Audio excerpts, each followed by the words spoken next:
Test.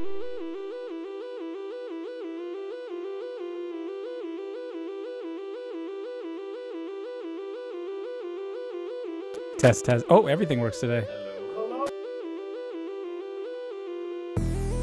Working no more, Pluto.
Hits it high and short. Going to be fielded by Lorenzo Neal at the 25. Pitches it back to Wycheck. He throws it across the field to Dyson. He's got listen to the crowd. Here's the snap. Here's the kick. It is long enough. It is good. Loose as they get it to Rogers. They give it back down to the 30. They're down to the 20. Oh, the man is out on the field. He's going to go into the end zone. He's going into the end zone. One into right down the line. It may go. Go crazy, folks. Go crazy. It's a home run, and the Cardinals have won the game. And now, coming to you live from the entertainment capital of the world, Mission Viejo, California, it's Chicken Wings and Pizza on the FYI Ministry Studios Radio Network. Here's Big Mike in Hebrew. Good evening, ladies and gentlemen, and welcome to another fantastic edition of CWMP. I'm your boy Big Mike here on a Saturday night live from the FYI studios in Mission Viejo, California, and we are always pleased to be joined by our affiliates on Not By Bread Alone, Power 102.1 FM out of Boston and Atlanta, on the TuneIn app, Roku, and we are streaming live on Facebook and YouTube. We also have my man Hebrew right next to me, my co-host. What's up, family? And we would be remiss to not introduce the hardest working man in radio. Pluto, what's up, man? Yo. Welcome, gentlemen. Oh, well, thank you, sir. And as always, we want to thank Gerline Picasso. We appreciate you guys. Thank you for having us on your networks. And to all of our supporters, listeners, and viewers, however you might be doing that, we really do appreciate you tonight. Big week in sports, so we got a lot to talk about this evening. Hey, hold up. Mike, hey, Pluto. Who is the boss of Power 102? We never shout them out. I just realized that. You know what? Power 102 is off on the East Coast, and that's one of Gerline's friends. Yeah. So I don't really have a name per se, but it's just Power 102 All right, FM. we got to get a name from Gerline so we know. Yes, we need to be able to shout out everybody. I got who's to. awesome. You know how I feel about shout-outs. I do. You do them quite often. So, but anyway, obviously, again, thank you everybody for joining us tonight. As usual, we are so blessed to have you. The Christian or sports radio show from a Christian perspective. You are listening to Chicken Wings and Pizza. Your only sports radio show from a Christian perspective. That would be correct, as far as we know anyway. We got our niche carved out quite well over here. And we are sponsored tonight by a very special guest. It is the CWMP Nation Coffee Cup that you can actually purchase. Thanks to Alicia Wexler for making our dreams come true by buying the first one. She did let us know that it is very rewarding. A 15-ounce cup of Joe in the morning is amazing. Or 10 ounce. Or 10 ounce, you can do both. So 15 ounces for $15 or 10 ounces for $10. Very That's nice. right. So $1 an ounce, a great price. On the website, and you can go to CWP Nation, no and in that. Well, and Mike, since you're not going to be throwing the cup out after the first use, it's going to work out to a better price than $1 an ounce. Well, absolutely. I'm just talking about for that first use. I know, I'm playing. But anyway, Hebrew, why don't you get the show started off right like you always do, sir, and give us a scripture. All right, man. Like Mike said, we definitely are coming from a Christian point of view, so this is our worldview is what we're talking about. So we would be remiss to start without the word of God, the word that was with God at the beginning and became flesh. Psalms 118, 7 and 9. The Lord is on my side, those who help me. The Lord is on my side among those who help me. Therefore, I will look in triumph at those who hate me. It is better to take refuge in the Lord than to put confidence in man. It is better to take refuge in the Lord than to put confidence in princes. And this scripture, it's one of my daily devotion scriptures, wonderful app I have on my iPhone here. I really liked it when it popped up today for the simple fact that people say, non-Christians, people who might not have faith, how is God helping you when he's not, you don't see him physically. And the scripture starts off and answers that very easily. My God shows up among those who are around me, and the help that we receive, from people. This show is because of 3 guys all working together. The scripture also says when 2 or 3 are together, there he's in the midst. And so, when we're dealing with daily, trials, tribulations, haters, even as it talks way back in Psalms, this is like over 3,000 years worth of good word. There still was haters back then, people. We could take confidence in our Lord. There's no reason to trust in man. When God puts something in your heart to do, you go do it like Noah, no matter what the mockers and naysayers have to do. And yes, it doesn't even matter if that's a rich man that could be considered a prince, because guess what? Wealth is not what matters to the Lord. It's all about your spiritual, things that set you up. So it don't matter about princes, regular men. You put all your trust and faith in the Lord, and what you think about as dreams, just like this show that you're watching and listening to today, people, will become a reality. Well, and very well said, sir. And as always, we get into the word here first, and then we will obviously get into our deep dish a little bit later. But we want to give you a couple topics that are fresh out of the kitchen, and obviously these are news topics that have actually happened in the last 48 hours, in case you are just not aware. Hot plate, like a plate sizzling of fajitas coming out the kitchen. Or some good hot wings, one of the two. The first up on our list is actually James Harden. He actually signed today, if you were unaware. He is going to be a Houston Rocket for another 4 years on top of the year he had left on his contract. But what's astonishing is Steph Curry was only the best paid athlete for literally a week. James Harden signed a 4-year, $228 million extension today to be with the Rockets. So he is now officially the highest paid athlete in professional sports in terms of per year. And he is getting paid a great sum of money. Hebrew, I know you have an opinion about this. What specifically does Harden deserve this kind of money? Like, is it an overpayment? Is the NBA just overpaying at this point? So it's whatever. I mean, what do you think? Well, I would have to start off this comment by shouting out my favorite player in the NBA and actually the new running mate of James Harden, Chris Paul. For those who don't know, Chris Paul is the president of the NBA Players Association. And basically the reason why I'm saying this is because he's the one who's negotiating these great, ability for players to make so much money, basically sharing more of the revenue that's generated by the NBA yearly, making it more fair between players and owners, the compensation that's received. So with that being said, and James Harden being the face of your franchise, being the marquee player, I mean, fear the beard is literally an international, mantra that people know about. People say they dress up with beards.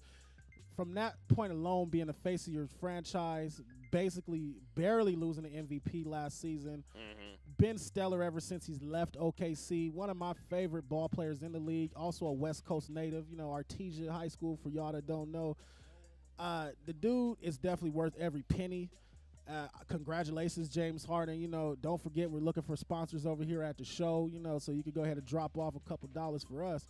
But congratulations, man. God bless you and your family. It's well worth it.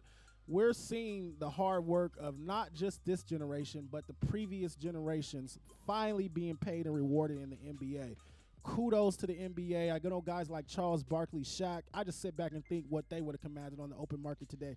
Well, yeah, and I think that, as far as NBA salaries are concerned, it's one of those things where you have to really take a look at it. I mean, I know these contracts are tremendous. I mean, they're just – it seems like an overpayment to a certain extent just because – I mean, James Harden essentially with this deal is going to be making somewhere in the neighborhood of like $57 million annually. Yeah. So, I mean, it's a lot of money. But the other thing is, too – Harden has finished as an MVP candidate 2 out of 3 years.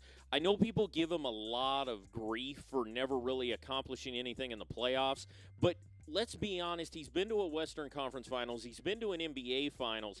And with Chris Paul joining him in tandem this year in Houston to go along with Clint Capella, who's a flourishing young center who plays a lot of DeAndre Jordan type of basketball with alley-oops and rebounds. That's why I think that's one of the reasons why Chris Paul went. Right, and I mean, obviously we brought up Trevor Ariza last week on our NBA special. He's a guy that always gets forgotten about. So you're joining a team right now that really is on the upswing.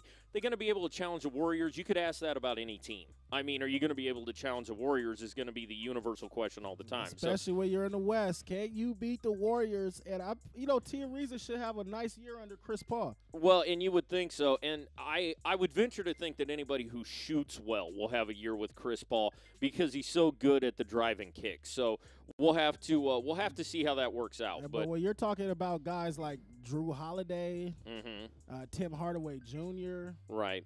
These are some gross overpayments that's been going on. I'm sure we'll talk more about that later in the show. With the Drew Holiday situation, I mean, he's so overpaid it's ridiculous. I mean, $25 million a year for a guy who's not a top 15 point. I mean, that's insane money. The other thing that I want to bring up, obviously, is the fact that, Steph Curry's contract I mean, it's pretty amazing that you're in an NBA right now where superstars are literally trumping. And you brought up a great point off air. LeBron James hasn't even signed his yet. Well, he's probably going to make $300. Well, I would assume that LeBron James is going to be paid whatever the max is going to be that he can obtain. I'm sure it's going to be close to that amount. Moving on. Where LeBron James sign this deal is the question. Well, and obviously that can be speculated about over and over. Yes, sir. The question that I have to you is this a big deal? So Panini America, who is a sports card and memorabilia retailer, recently accused Dak Prescott of not having authentic memorabilia and says that all of his signed cards, and for those of you who collect baseball cards, there's specialty cards with like game-worn uniforms and like signed by the players, and it's a big deal. And with Dak being, such a huge player as a rookie, his card holds a lot of value to a lot of people, and when you get those special cards, they're worth thousands of dollars, possibly, in certain cases, hundreds of thousands of dollars.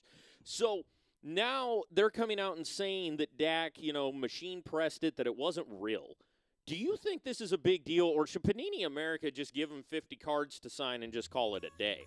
I think this is horrible because, first of all, as Prescott, that's frauding, not only the company you work for, but more, with the contractors with through Panini. More importantly, the fans. The fans, when they're purchasing these cards, like you said, whether it's about money or not, they're expecting a handwritten, authentic signature, from the person. And this is just, more of this new age, new generation stuff. Because I know when we were coming up, Ken Griffey Jr. would have never used no machine to sign his card. I mean, all the stars that you could think of back in the day, I'm really against this. I mean, like I said, it's totally frauding. It's basically lying. Like, if you didn't tell Panini, obviously, they wouldn't be mad that, look, I'm not going to really sign these cards. It's going to be my machine doing it. They would have rejected it right away. People are looking for authentic, handwritten signature. This is what garners the thousands of dollars 20 years down the line. Well, and I agree with that. And I think that a lot of these pro athletes now, it's becoming more of a society where you can really sit there and just kind of do your own thing. And there are certain cases where the signature's pressed. I mean, like, for instance, when they do, like, memorabilia cards, like, that are made in the thousands, and that's going to be pressed. That's not the authentic handwritten, though. Right, and I get what you're saying, but you need to be more honest and upfront, of course. But I don't think it's as big a deal as they're necessarily making it, only because this is a very fixable thing, and it's something that it makes Dak Prescott look terrible. Does he deserve it? Maybe he does, but I think it's something that could have been handled in-house a little bit, probably, as opposed to being broadcast to the entire world, if you will. They might have tried to handle it in-house, and maybe Prescott gave a little feedback, so they had to expose him. Well, I guess we don't know that, though, so that's something. We don't know. So, and then just a quick update. Obviously, Wimbledon's going on right now for tennis. We have had requests for tennis, actually. I know that's funny. On the men's side, Federer and Nadal advanced today, and American Sam Querrey came up with an upset of Willie Joe Tsonga, and that was in 5 sets over 2 days at Wimbledon. He is the highest-ranking American left in the field. So, and on the women's side, Angelique Kerber, who is currently the #1 ranked player in the world with Serena Williams out, Caroline Wozniaki, and American Coco Vandewedge all advanced to round 4 today. But we are now going to dive into the sampler. I definitely want to say congratulations to all the Americans. In Wimbledon, I always want to, when it comes to sports, anything Olympics, national, international competition, I'm big and all for that. So shout out the Americans, represent our country proud. Definitely was an upset on the men's side because I've never even heard of that guy before. So I'm glad he's making a name for himself. And y'all better be happy Serena's, having this baby right now because that's the only reason why y'all at the top of the spot. Oh, wow. Well, that's probably got a lot of truth to it as well. So I wanted to bring up, and for our baseball fanatics out there, obviously talking a little bit about baseball, and I gotta be asking you, Hebrew, at this point, being that we're almost to the All-Star break, and we had a conversation a couple months ago that you don't really want to worry until we're at the All-Star break. Well, we're about there, and the Cardinals and the Cubs are two of the most notable teams that are seemingly out of it at the moment. Cubs can't seem to get themselves above 500. The Cardinals have been below 500 for basically the entire season. Are either one of these teams going to actually make the playoffs at this point? Doesn't look like it. I mean, I know we still have a lot of baseball left to be played this year, but it looks like, for this year at least, both will be happy to, maybe make a wild card this year. Right. So that's all good. I got to shout out Chris Lemoyne. You're not Pluto, bro, but bro, Pluto fixed that. He put on here, he fixed it. You're welcome, Lucifer. Thank you for all your help, Chris. Yes, Lemoyne. and we use all the help we can get. And we do apologize for the Facebook feed. I just want to say about Facebook, it's Facebook, it's not us. Oh yeah, because our network's fine, and we're on. And if you guys were on YouTube as well. If you guys want to check us out, search FYI Radio YouTube. You can catch the live stream there. But it's not us. And Pluto did put the link up too in the Facebook live feed, so y'all can definitely find that. Yeah, you can definitely find us on there. And then, obviously, Pluto, I wanted to get your input. Obviously, you're the big baseball fan here. Do you think the Cards or the Cubs are actually going to the playoffs in any way, shape, or form? I would say that the Cardinals would actually have a better shot, I think, of getting in before the Cubs. But both of them have just been – and I've got some diehard Cub fans who I haven't heard as much from lately, but they always get quiet when they team quiet. Yeah, no, for sure. I think the Cardinals have a better chance than the Cubs, but both of them are going to be this year's disappointment teams, I think. Okay, well, fair enough. I mean, the Cubs are definitely a disappointment. I mean, the fact they're not in the playoff chase, being the defending world champs and what have you, definitely something that is surprising. I mean, the fact that the Cubs are this far out of it in my opinion anyway, doesn't make a lot of sense. What was it, like 81 years since they – It was 108 years between world titles. 108 years. So, honestly, it's not that surprising. They're going to take them another 110 years to get back to the top. Well, but with the roster they have, a lot of people felt like they were going to climb back to the top. Oh, so, I know what you mean. This is a little sarcasm. No, I'm with you. It's just the Cubs definitely – are, looking at a possible wild card. I actually think the Cardinals are in worse shape. That's where Pluto and I would somewhat disagree on this, just because of the fact that I think the Cardinals are a little less put together than the Cubs. I think they're a little more disoriented, but we'll see. I mean, I think the Cubs do have a shot to make a wild card, but we'll see how that works out. I think more to Pluto's point about the Cardinals, I think the division area is a little bit easier to make that ascension than maybe the Cubs. No, that's fair. I mean, maybe so, but I think the Cubs just have a more talented roster all the way around. So we'll see. The Astros, Nationals, and Dodgers are starting to run away with their divisions so that you guys know what their leads are right now. The Astros are 16.5 games up in the AL West, which means no one's going to be catching them anytime soon. You've got the Nationals have a 9.5 game lead over the Braves in the NL in the NL East. And the Dodgers in the NL West are starting to run away with it. They are 30 games above 500 and leading the D-backs, who honestly at this point, blue. These three divisions seem to be just separating themselves.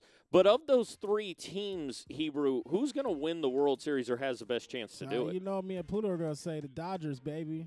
Well, and I do. So you're going with the Dodgers. I got to go with the Dodgers. I'm a West Coast, Southern California native. Well, that's fair enough. I'm actually I'm with you guys on the Dodgers just because I picked the Dodgers to go to the series. And right now, Boston's leading the AL East now over the Yankees by 4.5 games, so they're starting to come up. That was my other pick.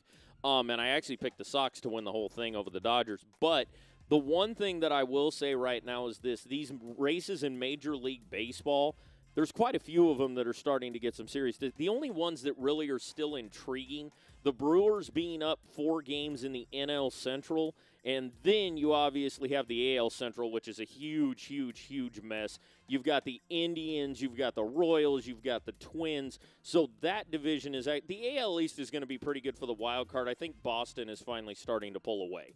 So we'll see how that all ends up.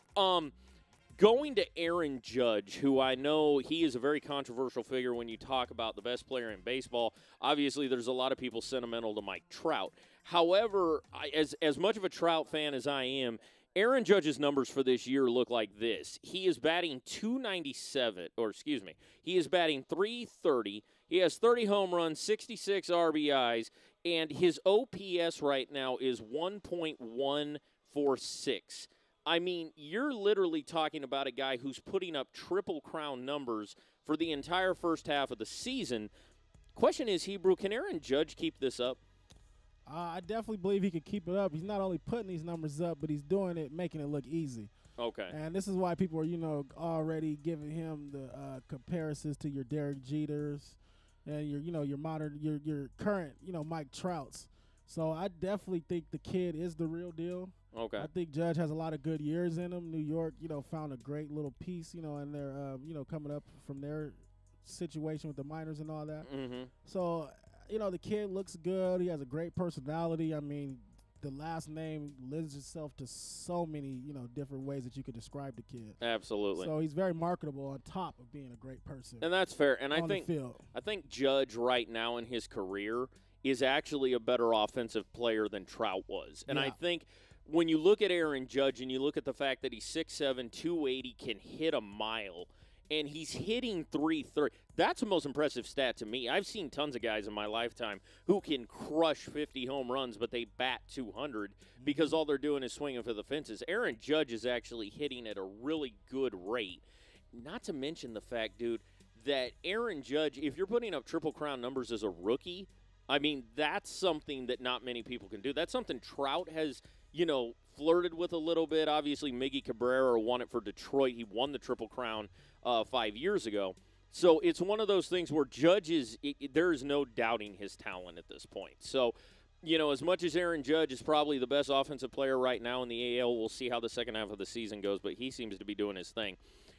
And going from a guy who's doing outstanding to going to the Cleveland Cavaliers. And the Cavs, I mean, Mr. Big Shot, Chauncey Billups, turns down their offer, Dan Gilbert's more or less, to become a, president of basketball operations. And one of the things that I found interesting, Hebrew, and I would love to get your take on this, Chauncey Billups turns down the deal. It is said that Chauncey Billups was underbid on this job by more than $2 million versus what the average president of operations makes in the NBA. And then on top of this, you had all the dysfunction with David Griffin that we talked about on the CWMP Nation page.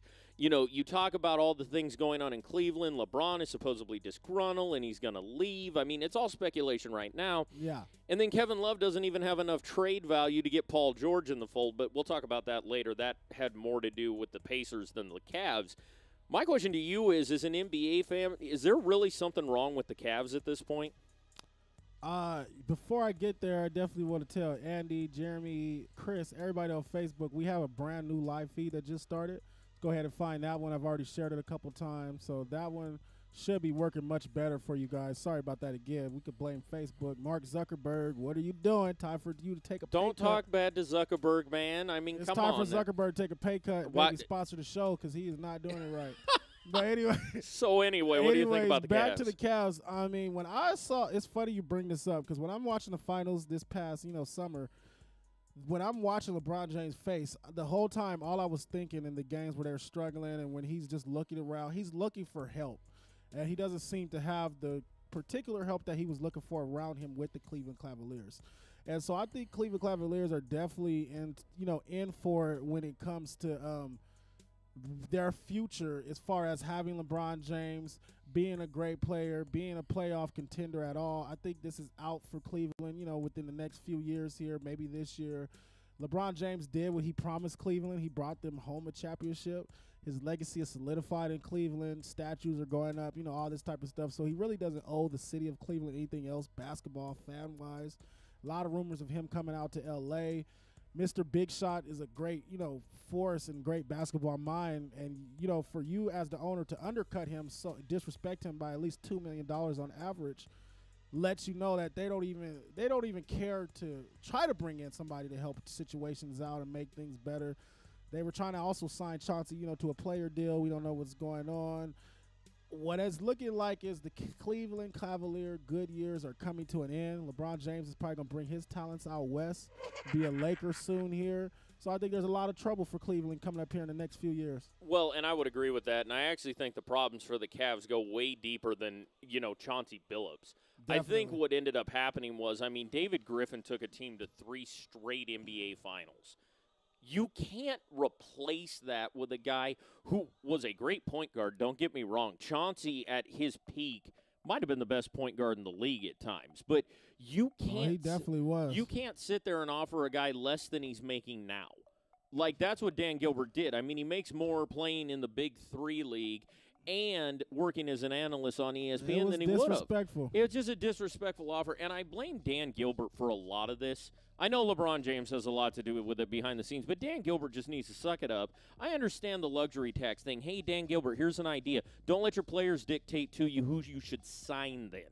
I mean, don't let them dictate LeBron contracts. James And I understand that, but that's Dan Gilbert's own fault It for is his allowing that to happen. Yep. You can't sit there and say, well, LeBron, it's his fault that we have this problem. No, it's not. It's your fault for letting it get that way. You can't blame the child if you're not willing to discipline him.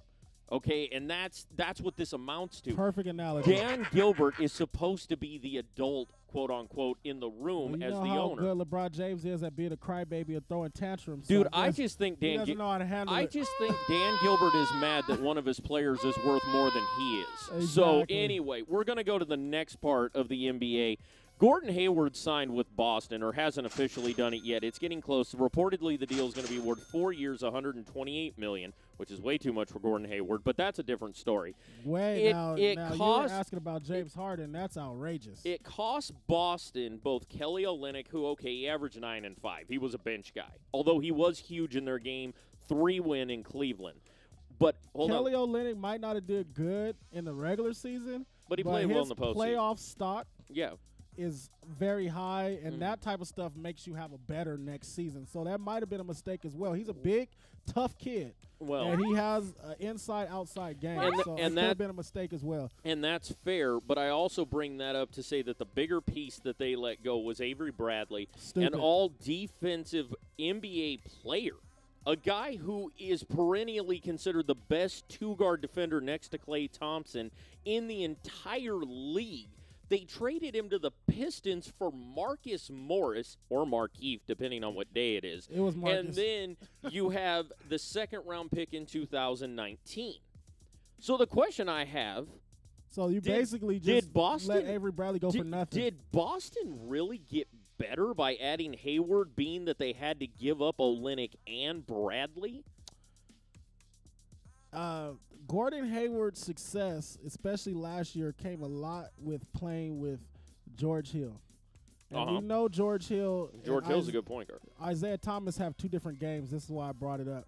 Isaiah Thomas is a straight scoring, offensive machine. So it's going to be much tougher for Gordon Hayward to play in Boston. He's going to have to create more of his own shots.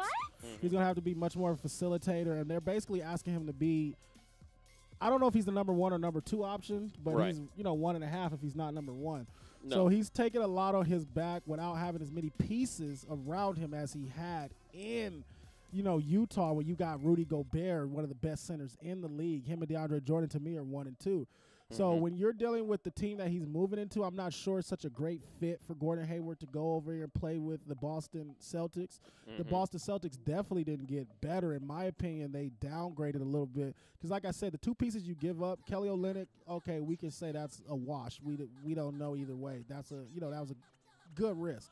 But when you lose a guy like Avery Bradley, who literally carried the team when Isaiah Thomas was going through the emotional difficulties that he went to in this postseason. Absolutely. To me, that's idiotic. To me, it's not like with the Houston Rockets when you lose Patrick Beverly. Like, you could take that as a Rocket because you're getting Chris Paul. What they just did, you destroyed your backcourt. And for me, it's like, I hope it works out for you, Boston. Would I have made the move? No. If I'm Gordon Hayward, would I have signed with Boston? No. You could have went to the Miami Heat, much better fit for you, much better roster. You got Hassan Whiteside, who's going to play the same defense Rudy Gobert did. You got Gordon, you got Dragic, awesome point guard who's going to get you the ball and who's going to be high energy. I would have went somewhere like the Heat, who wanted him bad. So to me, we'll see what happens with Boston. We'll see if it's a good fit or not. Well, here's my thing. The term embarrassment of riches is normally a good thing. In Boston's case, it's not. Because what you did by trading Avery Bradley for Marcus Morris here's what you did. You gave your I don't even sound right, Big Mike. Now here's what you did. You essentially signed a free agent who's a 3. You have Jason Tatum who's a 3 or a 4. He's too skinny to be a 4 in my opinion. Definitely. So now you got Morris. who's a 4. You've got Crowder, who's a 4. You've got Horford, who's a 5. And you have a 5'8.5" sawed-off point guard who basically can shoot the rock as well as anybody for his height in NBA history, but he's a defensive liability. If you put Marcus Smart at the point and let Isaiah Thomas play the 2, you have a total liability. You have Marcus Smart to play the point? I'm just throwing it out there. I mean, the lineup isn't even set yet. It just doesn't make sense. No, but here's I know what you're saying. It doesn't make sense. It doesn't make sense to go sign a guy that you already have 2 players at that position already, and you're going to pay him $29.5 million a year to do it. And in my opinion, Boston got worse. Yeah. They didn't get better. Their depth might be a little bit better than it was. That's They're not the only getting thing number you could 1 argue. seed in the East this year. Yeah, I don't think they are, but the East is so weak, I'm not going to say they won't just because, look, outside of John Wall, Kyrie Irving, Kevin Love, LeBron James, Isaiah Thomas, and Bradley Beal, who in the world else do you have in the entire Eastern Conference who's an all-star? So Boston, Cleveland, Washington, and, Toronto maybe, or maybe Milwaukee, they're going to have really, really, really good seasons. And with Millsap leaving the Hawks and Dwight Howard's no longer there, that pretty much leaves the East cupboard bare. So the Celtics and the Cavs are probably going to have their run of the mill. So that I don't think it. I would say the Cavs and the Wizards. Okay, fair enough. But we are up against it, people. We do have to go to our first break. Again, thank you for hanging with us. We had some technical difficulties there to start the show, but we are back and better than ever. And obviously the camera's adjusted the right way because I'm at my good side. So I'm all right with that. But anyway, I didn't even know you had a good side, bro. He's the funny guy on the show. That's why we don't, that's why we don't have a comedy segment. That's anyway, why my contract looks like James Harden and yours looks like I'll take Gordon Hayward's. I can't think of a good contract right now to compare you to. That's okay. I'll take Dirk's 2 years, $10 million. That's fine. Nick Young. I'll take $5.5 million as well. Hey, can you believe Nick Young is going to be a Warriors this year, Big Mike? We'll talk about that when we That's come back. amazing to me. I don't know if y'all know Swaggy P going to the our Warriors. Producer looking at his watch? I see him, but he's not the host, so he's got to be patient. Ooh. Yep, there goes his mic. Anyway, thank you so much, everybody, for joining us in so many different capacities tonight, whether you're on NBBA, Power 102.1 out of Boston and Atlanta. We are also on Roku and TuneIn. We are streaming live officially now on Facebook and YouTube, and we really do appreciate Gurleen, the FYI Studios, Picasso. Thank you to all you guys. We are going to ride out right now, and you are listening to CWMP on a Saturday night for Mission Viejo. We'll talk to you guys in a few. Peace. All right, guys, we're going to go out with Cloudy Day. Why not? Oh, nice. It's a cloudy day. On the CWP show. Okay, guys, hold on one sec.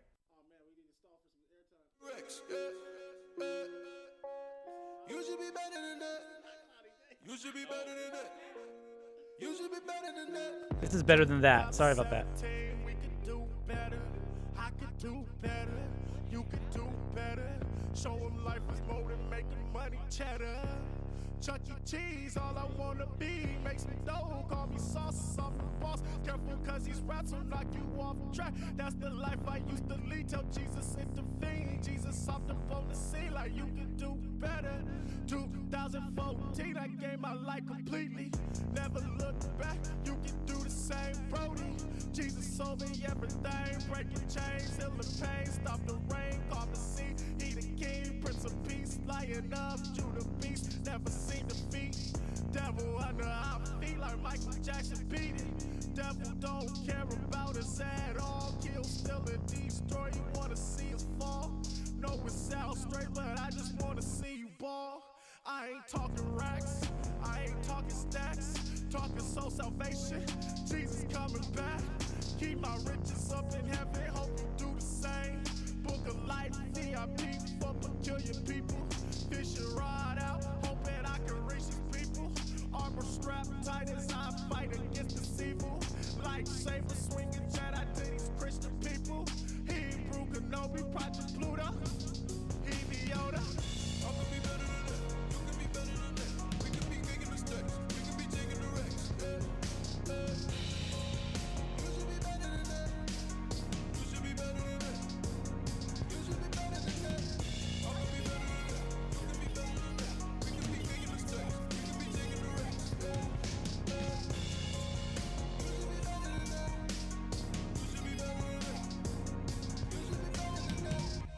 Star Wars, Force Awakens, what we trying to do? Awake the force laying dormant inside of you. Like a seed become a tree and it produce fruit.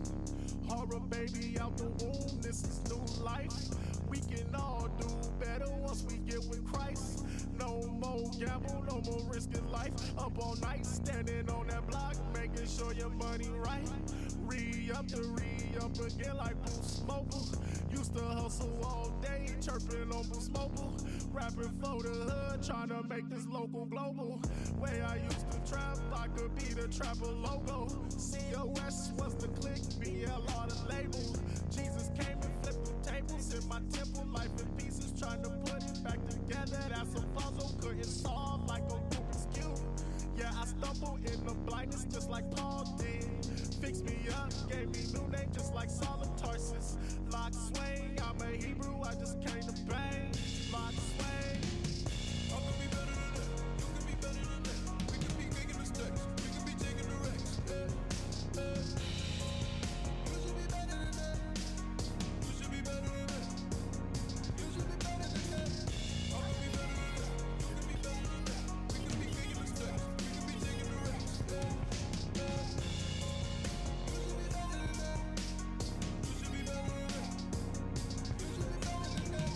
Team Jesus Cloud, crew for 17 on everything. Bling, bling, bling, bling. Heaven is our dream. 2017, declare the overflow. Open the doors and windows to your soul. Give control to the Holy Ghost. Watch them mold like the clay. Make us better day by day. I believe us by the hand, just like little children. Shepherd us like little lambs. Trust in your protection. Yeah, how are y'all raw? All I faith in your provision. No longer put our trust in evil world system. Citizens of a whole different greater kingdom. My wife gave me citizen watch, so I remember. Time is close, he can come back now any day. I suggest you stay ready like Uncle Chopper say. Forsake all and trust him like my pops Marty. Construction building like new gems, word of foot profit. Catch me on foot with this gospel like my brother. JJ3, MOGKD, my brothers. I'm gonna be better than that. You can be better than that. We can be making mistakes. We can be taking the wrecks. You should be better than that. You should be better than that. You should be better than that. I'm gonna be better than that. You can be better than that. We can be making mistakes. We can be taking the wrecks. You should be better than that. You should be better than that. You should be better than that. I'm gonna be better than that. You can be better than that. We can be making mistakes. We can be taking the wrecks. You should be better than that. You should be better than that. I can be better than that. You can be better than that. Yeah, man. You know, we all get better once we get with Christ. So, a little bit of song from yours truly, Hebrew, you know, forthehebrew.com, FFOR the Hebrew. We are here live, Mission Viejo, California. Woo. Beautiful FYI Studios. Gerline, what up? MBBA Radio, Picasso, what up? Power 102 FM, Miami, Atlanta, Boston. We see you, man. The whole world. We got to shout out the Philippines. Thank you for everybody who listens in the Philippines. Second highest country, you know, we got in this world right now. Actually, the two most popular cities we got are in the Philippines, from what Big Mike was telling us earlier. Pretty interesting, but, you know, Jesus can reach across all these color lines, nations, and borders. His ministry of love is so powerful, man. This is another beautiful Saturday night. It was hot all day. Y'all don't know California. We get in the 110s out here. You know, in the summertime, it's ridiculous. I got a shout out Whipped Up by Whitney, one of the sponsors of our show. You know, you need any type of delicacy, just check that out on Facebook. CWPNation.com is actually offering an awesome coffee cup for only $10. Man, it keeps the coffee really nice and warm while you're drinking. You help support us over here at the show so we can grow to bigger and better things. Shout out Cloud Crew 417 is actually, you know, my company for clothing and, you know, music, all that. You Google us, check us out. You'll find us. Another sponsor of the show. Platter on Pluto.com. Y'all didn't know this is an awesome producer over here. He does it all only for Christianity, which makes it that much more special. So we got so much going on around here. It's awesome, man. Big Mike, where we at in the show? Well, we're going to get to a topic right now that definitely is passionate for a lot of NBA fans, and It's whether the Knicks are the worst organization in not only the NBA, but just in pro sports, and let me explain why. So Phil Jackson, that train wreck ended. After 3 years, they won 80 games. Phil literally got paid $750,000 a game for what they ended up having to pay out his contract, which was $60 million. So he gets fired. Now you go and you sign Tim Hardaway Jr. to a 4-year, $71 million contract. He was playing in the D-League and got traded away from the Knicks to all but, a year or 2 years ago. So they ended up paying him over $17 million a year to come back. Then on top of that, they are supposedly, reportedly anyway, in discussions with Isaiah Thomas, the real Isaiah Thomas, Zeke, if you will, to come back and be the president of the Knicks. Now, if you remember right, there was scandal when Isaiah Thomas was there originally, not to mention the fact that the team went to one playoff appearance and they had a new head coach seemingly every single year for every year Thomas was there. So they literally just got away from that lunacy. They have a coach in Jeff Hornacek who I don't actually know if he knows what he's doing at this point. It doesn't look like it when he's out there, Big Mike. I know, and you have Kristaps Porzingis, who's the unicorn. He's awesome to have, but they're not utilizing his talent in any way, shape, or form. So my question is going to be, at this point, are the Knicks the worst organization in sports? I mean, if it's not the Knicks, it's got to be the Los Angeles Lakers. Which leads us to the next question: how did two such storied franchises end up in this situation? I'll tell you what, it's horrible ownership. I think both sides, the Lakers or the Knicks, need some new ownership. I mean, there's an old guard in the NBA that's been holding on. This is probably across the whole NBA. There's a lot of need for ownership changes. I'm sure LeBron James is going to have something to do with that when his career is over, Big Mike. At least own him one team or not. But definitely New York is horrible right now. Kristaps Porzingis, get it right, people. An awesome talent, possible, your next Dirk Nowitzki in the league.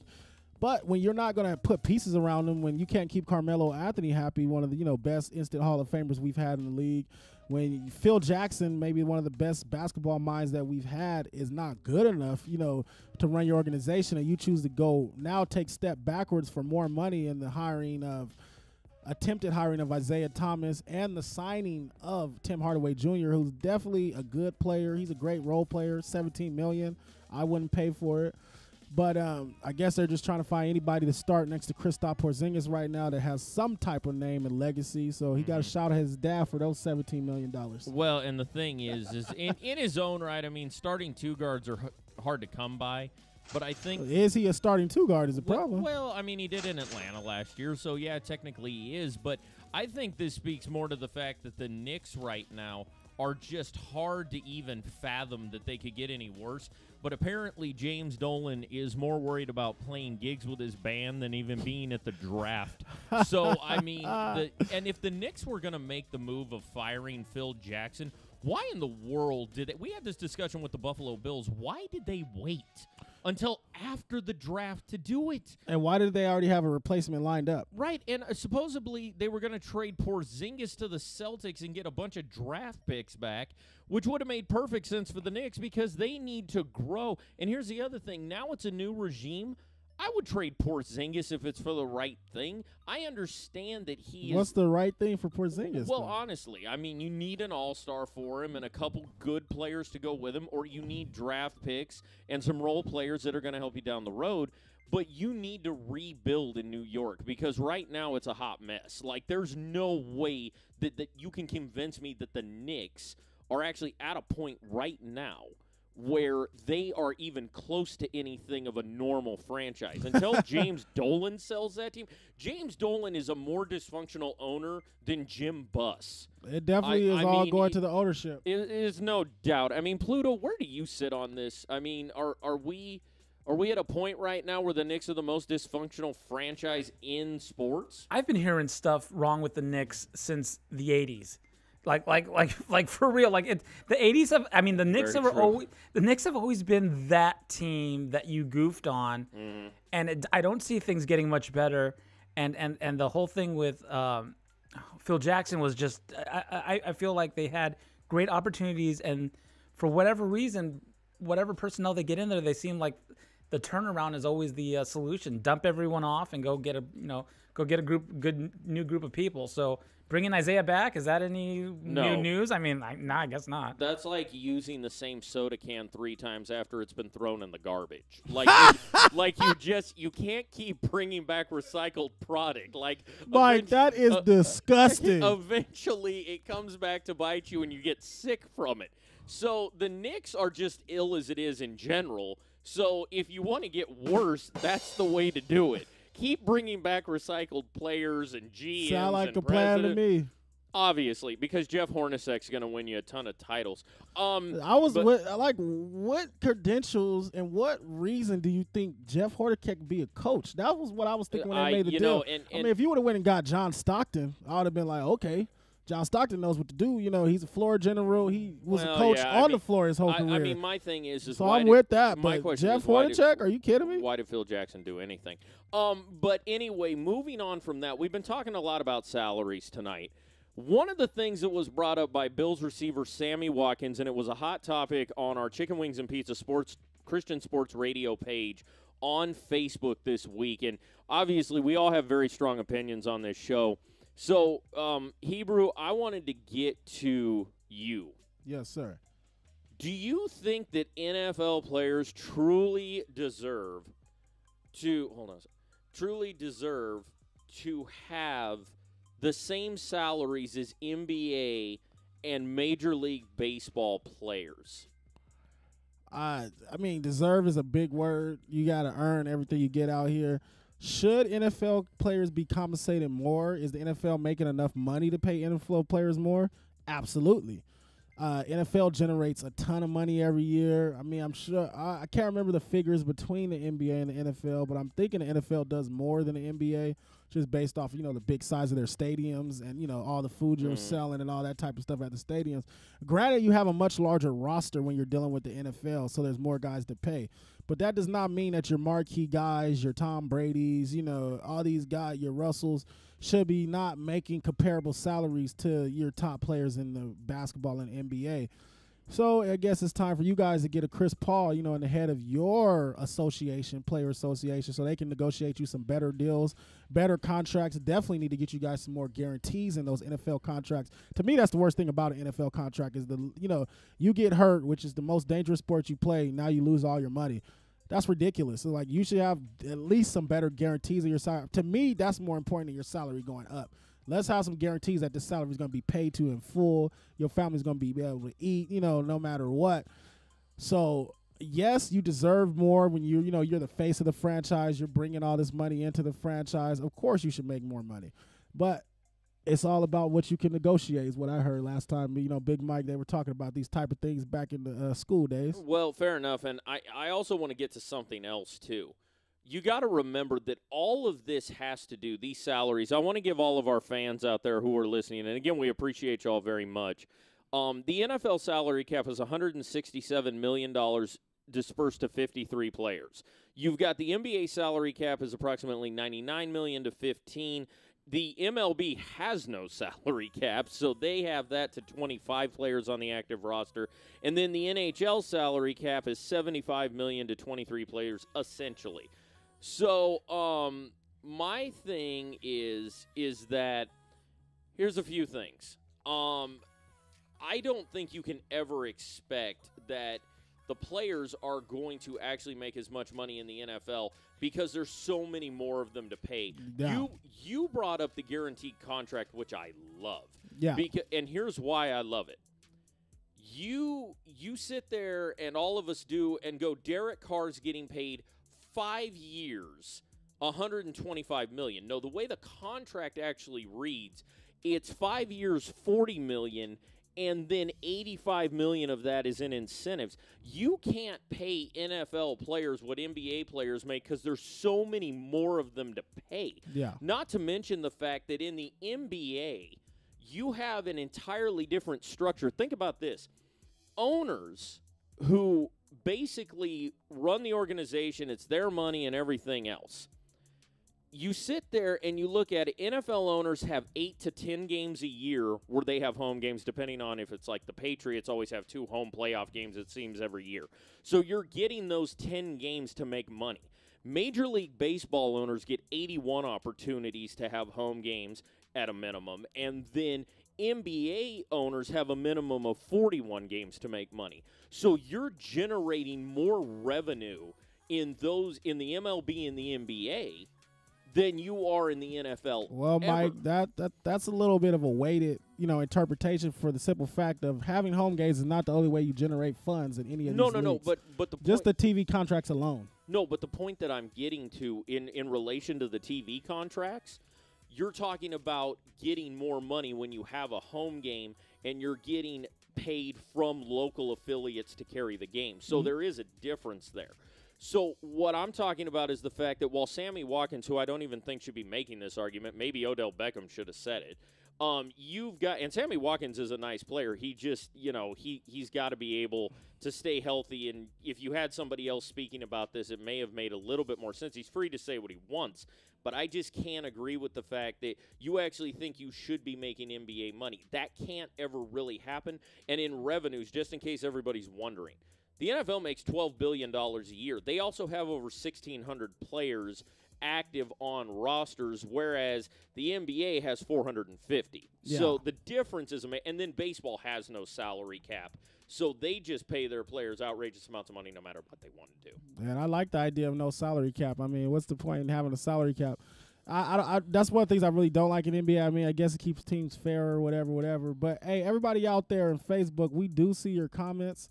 It's a little hard to get to you, but we see you out there, Andy, Jeremy. I mean, we definitely, are basically saying the same thing. So we know that you guys are out there. Sorry, we got to get to more of your comments, throughout the show. But definitely, as far as, the revenues and everything going, I'm sure the NFL could afford to pay the players more. Mm-hmm. But any good businessman is only going to pay what they have to. Right. And the other thing is, too, with the salaries, it boils down more, I think, to really what the players are producing. Yes, they should be paid what they're worth, but I think that a player's worth is always going to be more. I mean, I'm sure James Harden in some way thinks he deserves more than $228 million for what he does for the Rockets. I know that sounds crazy, but no one's ever paid what they're worth. So with the salary cap thing, Sammy Watkins, I hear you, man, but unfortunately the numbers are just not there to pay the actual players. And the other thing, too, and I want to get your take on this. In the NBA and in the NBA and in the MLB, they're guaranteed contracts. So when James Harden gets paid 4 years, $228 million like today, you're talking about he's getting all that money. In the NFL, do you think because the contracts are not guaranteed, do you think they should be phrased differently instead of, like we brought up, Derek Carr? Like, he's going to make 5 years, $40 million, but he's got $85 million in incentives that could bring it to $125. Yeah, it's definitely misleading to say, when you hear NFL contracts, what the total is, because the first thing I always think is how much of it is guaranteed. And when you're dealing with a guy like the point you brought up with a James Harden, wanting to garner more money, and it's all about what you can negotiate. But definitely the fact that these contracts are not guaranteed in the NFL, to me, is much more of an issue than raising the salaries, because even if you raise it, you could just not guarantee it. I mean, it's really good on the part of the owners because you're basically not paying the people, an amount of money, or you can, you have all your loopholes for they didn't meet the incentive comp. So I don't like the idea at all of not guaranteeing these salaries. Like I said, they're playing the most dangerous sport out of these 3 major sports that we're talking about. So they should definitely be able to receive their full, whatever was agreed upon should be full. It should be guaranteed, and they should know they're going to see that money. And as far as that goes, even the NBA is starting to bring back some of the old rules from contracts where they're even, the negotiation's so good, they're even requiring up to half or even more of the salary to be paid before the season even starts. Well, and I think so y'all got to negotiate better, football players. I mean, people always say football players are dumber than the other sports, and I don't bring that up to make a joke of football players. I'm saying let's be smart and let's get your money, football players. Well, and the other thing is, too, you bring up the fact of being smart. This is one of those areas where you've got a guy in DeMaurice Smith who's running the NFL Players Association and obviously gave Roger Goodell far too much power. They were very mad about that. Yeah, they were. But here's the thing. Like, if you don't like the leadership, change it. I mean, it's a union for crying out loud. Got to vote them out. You have the power to go, you know what, I don't like that deal. And a lot of these guys, what people don't understand is you have millionaires in the NFL, and a lot of these guys live paycheck to paycheck. So the reason that strike ended a couple years ago has nothing to do with the fact that, oh, Roger Goodell, you know, we're giving him what he wants. A lot of those guys couldn't survive without those paychecks coming in, and when the owners lock them out, they don't get paid. So it's one of those things where you as an NFL players – labor union, the whole 9 yards, they just need to negotiate better. But here is where the NFL is at a major disadvantage, and you just brought it up, Hebrew. It's the most violent sport of the 3 or 4. Yeah. Which, guess what that means? That means that the contracts, no owner is going to sign off on a fully guaranteed deal for an NFL player that's of any substantial amount of money, because your playing career can literally be over in a second. Split second. So what needs to happen, like in the instance of the players not be able to hold out because they need the money, you know, some of them are not millionaires, 100,000aires. So why you're not your top tier paid players? This is what you do when you're bargaining, and this is what collective bargaining is all about. This is a little education from Hebrew right here for y'all. Why don't you top paid players make a pool of money where the less paid players can borrow from it, so you guys can hold out for the negotiations? And when the NFL owners find out, oh, we got to pay these guys or we're not going to make any money, this is what you do. This is what collective bargaining is really about. So when you say guys can afford to do it, first thing comes to my mind is, but there's plenty of guys who have the money to lend to these guys so they can make it through a thin time like that. So when you get that type of mentality in football, this is what basketball has done. They have come together, and they've actually called it a brotherhood. A lot of people actually don't even like the new NBA because they say they're too nice to each other. But what the guys found out was we're stronger together than apart. Why should we be fighting each other when we're all, you know, a lot of people come from underadvantaged backgrounds, and we're trying to set up our families for generations to come. So I know it's out of the box. It's more of a community type thinking, but this is where I'm coming from. NFL players, next time you have the opportunity, let's hold out. Let's do what we got to do so you guys can get more money. You guys can get guaranteed contracts. And yes, basketball is the same way. Baseball is the same way. Your career could be over in a second. You could have a tear in your meniscus. You could throw your shoulder out as a pitcher, and your career is over. So that right there to me is hogwash. I mean, I know what you mean not from you saying it, but from the owners making this an issue that you can lose. You know, I can lose my money because the guy gets hurt. Okay, every sport is like that. So pay the guys what they're worth. You know, and I'll say this to that. You make a good point that in any one of these sports, I mean, look at a guy like Sean Livingston, who literally snapped his leg in half playing for the Clippers, and thank God he was able to come back. Well, exactly, and he's a key cog for the Warriors that nobody ever talks about. But my thing is this. Your point is well taken that in any professional sport, in any sport in general, Paul George broke his leg in half in 1 second. Your career can end quickly, or it can never be the same. Livingston at the time was a high flyer who really had a huge, bright career in front of him, and he's doing really well for himself with a couple rings now, and he's getting paid. He signed a new contract for 3 years, $24 million. So he's making money, but his career's not necessarily what it would have been. My point is that in the NFL, those injuries are much more likely than they are in these other pro sports. Because let me ask you a question.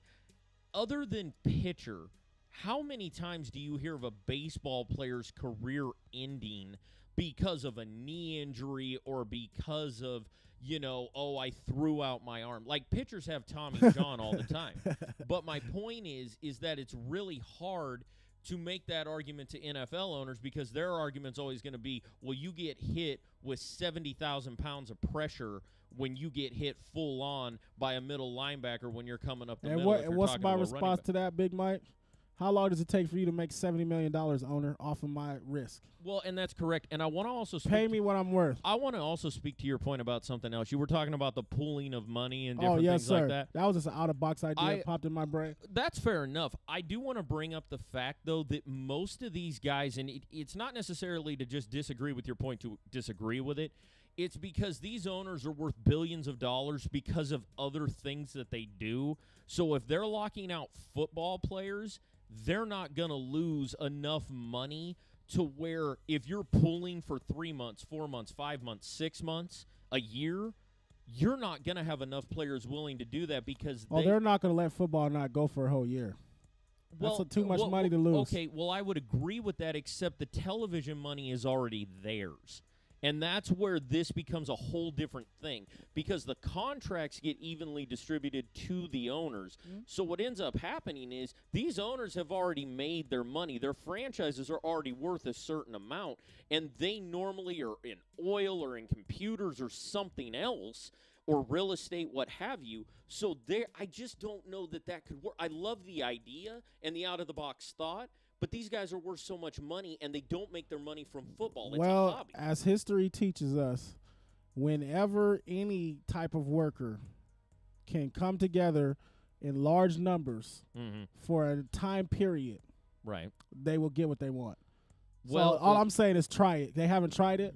I know it wouldn't take a full year, 6 months maybe, but I know if you did not play and if you said, look, we're not playing until our contracts are guaranteed, first thing on the table, I'm sure it would happen within a year. Well, and I'll tell you this, I think the response to that would be pretty simple from the owners. I think the response would be something to the degree, okay, we'll guarantee the contracts, but they're not going to be what they were.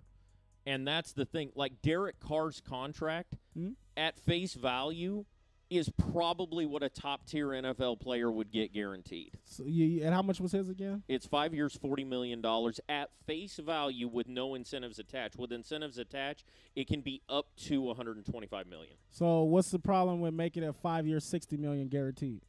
Well, and again, that's for an NFL. Because your incentives have to do with winning playoff games. Yes, they have absolutely. to do with production. They have to do with winning checks. It's all kind of stuff that's so hard to attain.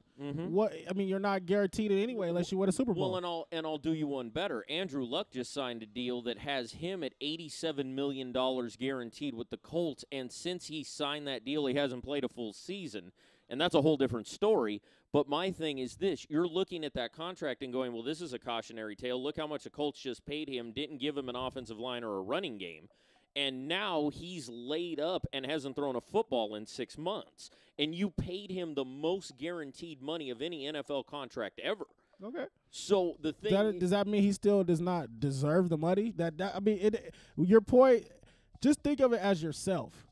I mean, if I'm going to look at it from the perspective of, did Andrew Luck earn a $87 million contract? I mean, I shouldn't say earn, negotiate. Okay, so it's all about what you're able to negotiate. No, and I agree. So if he can negotiate that, then he rightfully he deserves it. I mean, we know that, like you said, you can get hurt. You can get hurt in any sport. So for me, the simple fact is, you know how much these people are generating you. You know how much revenue they're bringing in. You know how much they're worth. And like I said, raising the contracts, who cares? Guarantee the contracts. Fair enough. Well, we will have to leave it at that, folks. We are up against it once again. Again, we do appreciate everybody. I know we had some streaming problems earlier, but check us out on Facebook, YouTube. We are on Roku. You can ride the wave now. Quite smooth, Mike. Tune in. Yes, we are smooth and ready to go on Facebook.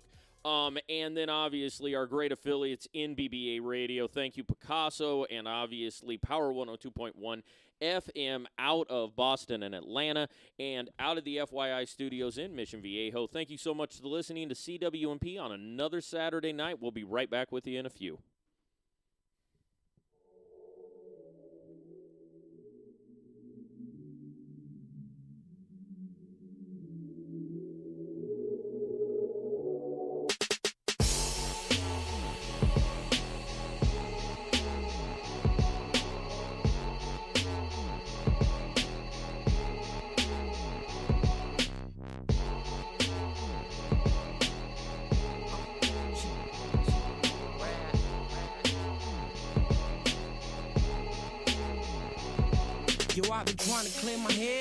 ain't still stressing. Tripping, losing my grip by the blow up, but any second I pray for a couple seconds, then back to the second guessing. Forgetting that God said He prepared me for my blessing. I'm definitely not ready. I feel like closing the curtain. This cross is about to crush me. I'm holding up heavy burdens on my back, and I'm hurting. The devil steady lurking, smirking to my face and laughing like it fasting ain't working. I can help you get it faster.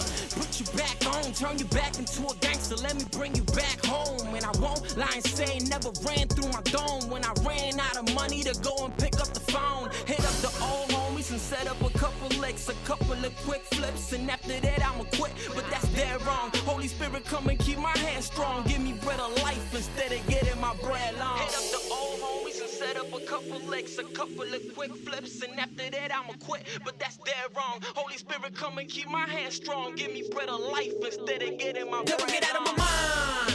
You ain't welcome in my home. Understand that I ain't doing this alone. I was called by your creator. Can't kill me until his will's done. I'ma cook my flesh until it's well done. So devil, get out of my Tengo voces en mi mente telling me to go back, go strap. En el medio remedio like Prozac. So get out of my mind, one at a time, one at a time. Slap, I'm one of a kind, don't get out of line, I'm out of the vine. Stop, estoy corriendo with the one and only Jesus. Por él tú puedes explotarme in a million pieces. Psalms, eso es lo que canto. Lo mío es amén, aleluya, Dios santo. El enemigo me tira al piso y me levanto tanto. Y ustedes están perdidos como un campo tentado. El mundo me tiene bien tentado, pero el diablo yo le paso por el lado tinteado, bien guiado. El alfa y el omega like, wow. ¿Cómo tú te atreves a meterte con el más trepado, inspirado? Ya tú no puedes meterte conmigo y él no ivo, papá. Tú no puedes conmigo. Devil, get out of my mind. You ain't welcome in my home. Understand that I ain't doing this alone. I was called by your creator. Can't kill me until his will's done. I'ma cook my flesh until it's well done. So devil, get out of my mind. I'm walking through my dreams, I don't see him, but I know he's with me. The devil's in my ear, speaking mischievous things to me. Speaking deceit, oh please, my God's word is the truth. So enemy flee, my savior bring me to my knees. Since the day that he's called me, since falling, no more stalling. When the devil's on my back with attacks, I know we're balling. But the savior's in my corner, no matter, my God is all in. Even if the odds aren't in favor, with God's favor, he'll save him. My whole demeanor, relieve me of recent demons. Can't see him, but God has deemed me to stand up and be a leader. If he wants me to preach, I'm preaching, forever reaching. I'm seeking for God's presence with every ounce of urgency. I've got no love for currency. Jesus, take this from me. Leave me with peace and purity. I've got nothing to worry me. With high and mighty guiding my path, the devil's got nervousness. He best be watching out, cause my God's getting furious. You ain't welcome in my home. Understand that I ain't doing this alone. I was called by your creator. Can't kill me until his will's done. I'ma cook my flesh until it's well done. So devil, get out of my mind. Check my wrist, I ain't got the time. I'm fishing in deep water, laying my life on the line for years. I was in darkness and ignoring the signs, trapped in my mind, hopeless. He came and opened the blinds. Grab the rope and you climb till you hit the ceiling, revealing it's much deeper than money or what you feeling, pulling you closer to death with success. But in your final breath, all you hear is regret. Now what's left? Cover me, Father, help me to test the waters. To die is to gain. Honor the martyrs and who bled before us, all in his name. Heir to the throne, eternal riches and bling. That's why my life is the least that I could give to my king. What you think that I would go down without a fight? Hide in the darkness and choose not to follow the light. Follow the Christ and you'll experience the full weight of glory. No longer in my mind, the devil got nothing for me. Get out of my mind. You ain't welcome in my home. Understand that I ain't doing this alone. I was called by your creator. Can't kill me until his will's done. I'ma cook my flesh until it's well done. So devil, get out of my mind.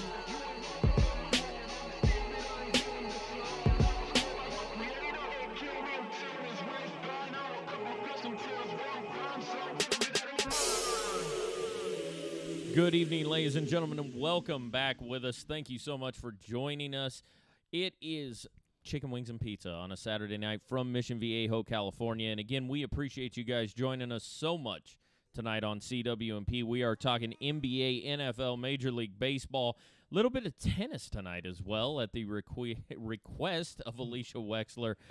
So you we even got a little bit of that U.S. Open in there too, Big Mike. I know. I definitely amazing. Yeah, no, but we do appreciate everybody. Thank you so much again for joining us, and we definitely, I don't know, man. That coffee cup is awesome. Like seriously, $10 for a 10-ounce cup, $15 for a 15-ounce cup, and I've heard that it holds quite a bit of coffee for that morning commute. So please Go on to CWPNation.com and grab yourself one tonight. And we also have some other really cool gear up there. We've got shirts and hats and all kinds of cool stuff. So you can purchase it. Help us. We're broke. We have no budget. We actually are thinking about selling our Beats headphones for money. So we're actually we are so blessed though to be here at the FYI Studios in Mission Viejo, California. Yeah, exactly. Just so you guys know, Got to be kidding. we actually have pulled up the comments for everybody, so yes, we can see you. We did not have them up. We have a new feed system, so we're getting all those kinks worked out, but we will be responding to your comments, liking them, sharing them, and everything else if they're good. Can't share comments, Big Mike. You can't? Really? It's not a function of Facebook. Well, I thought it was, so how dare you speak to me like that on the air? But anyway, so anyway. I like that one. What's the big idea? So anyway, so we want to get to a segment right now that is an important part of this show. It's obviously from a Christian perspective, and we don't ever go anywhere without our deep dish, in reference to deep dish pizza, of course. And it gets a little bit deeper into this show as to what show's really about, is our Christian faith that the three of us share, and hopefully you share that with us. In Deep Dish tonight, we look at Hebrews 11:6, and without faith it is impossible to please God, because anyone who comes to him must believe that he exists and that he rewards those who earnestly seek him. Essentially, I mean, to me that verse is pretty simple. Without faith, you cannot get to that next level with the Lord and have a personal relationship. And you know, we as Christians live by faith and not by sight, and we have to just trust that the Lord knows what he's doing, even in times where it's really, really hard to do that. And I know there's a lot of people listening to this show tonight who may not believe in Jesus Christ, who may not even believe that he exists. You may be at a tough place in your life, but I can assure you that through all the trials and tribulations that I have had, that living by faith is quite more rewarding at the end, because you're able to actually see what God is doing in your life. So it's awesome to have that perspective, and I do think that it's really important that we always keep in mind and keep in perspective that the Lord is always with us, no matter what it is. And it's whatever you're dealing with, how big, how small, not sure what you might be dealing with tonight, but the Lord is always there, and you can certainly ask the Lord for help. And if you don't know the Lord as your Savior, we do give you a chance to know how to do that at the end of the show. Hebrew will present that to you as we roll out this evening. But Hebrew, what does the verse mean to you? Well, this verse is pretty simple. Without faith, like Big Mike was saying, we can't please God. I have to go back to my father-in-law on this one. Rest in peace. Passed away a few years back, to my wife's father. But his acronym for faith is forsake all, I trust him. Something that I actually live by, something I rap about a lot of my songs, because it always keeps me focused of knowing that no matter what's around me, like Big Mike was saying, we don't walk by sight, but we walk by faith. So it's like whatever's going on, whatever job I may be working, whatever, bills I'm trying to pay, raising my children, trying to be a good husband to my wife every day, everything that you deal with in this earth, in this life, when you do it through the lens of Christianity, which is even why we do our show through this lens, it makes it much easier to do whatever that task might be. So this is, and more importantly, it pleases God. It's what, at the end of the day, when God sees you in heaven and says, well done, my good and faithful servant in whom I'm well pleased. This is what we're looking for, that reward, that crown, that new name up in heaven. So this scripture is really like a foundational scripture to any Christian, to let us know, like, when we're dealing with the stresses, cares of this world, the doubts, like Big Mike said, even Christians could have doubts about their own faith. They could say, oh, I don't know if this is working out. I'm giving my best, but things are not changing in my life, stuff like that. Hold tight onto that mustard seed faith that you grasp whenever you decided to become a Christian. Water it with the word of God. Let it be nourished by your lifestyle and your attempts to do better, and watch the Lord grow that thing in your life. So really, this is like I said, a foundational scripture for any Christian. Anytime you can be dealing with your faith, when you're a Christian or not a Christian, just remember that what we see, they said it was rewarded to Abraham righteousness because of his faith, not because of his wealth, which he was one of the wealthiest men in the world, not because he left his family, which was taking the biggest risk in the world at that time. We know a family structure was everything, not because he had kids, which he didn't have kids till very late in life. It was counted unto him righteousness because of his faith. The faith of Abraham is what we walk in. So never forget that the true kings and captains of our movement, our religion, our spiritual walk, the only reason why they're so famous and popular is because of how great their faith was. And that's well said. And I think that if you're unfamiliar with anything in terms of just the different stories and parables that Hebrew was referring to, definitely they are in the Bible.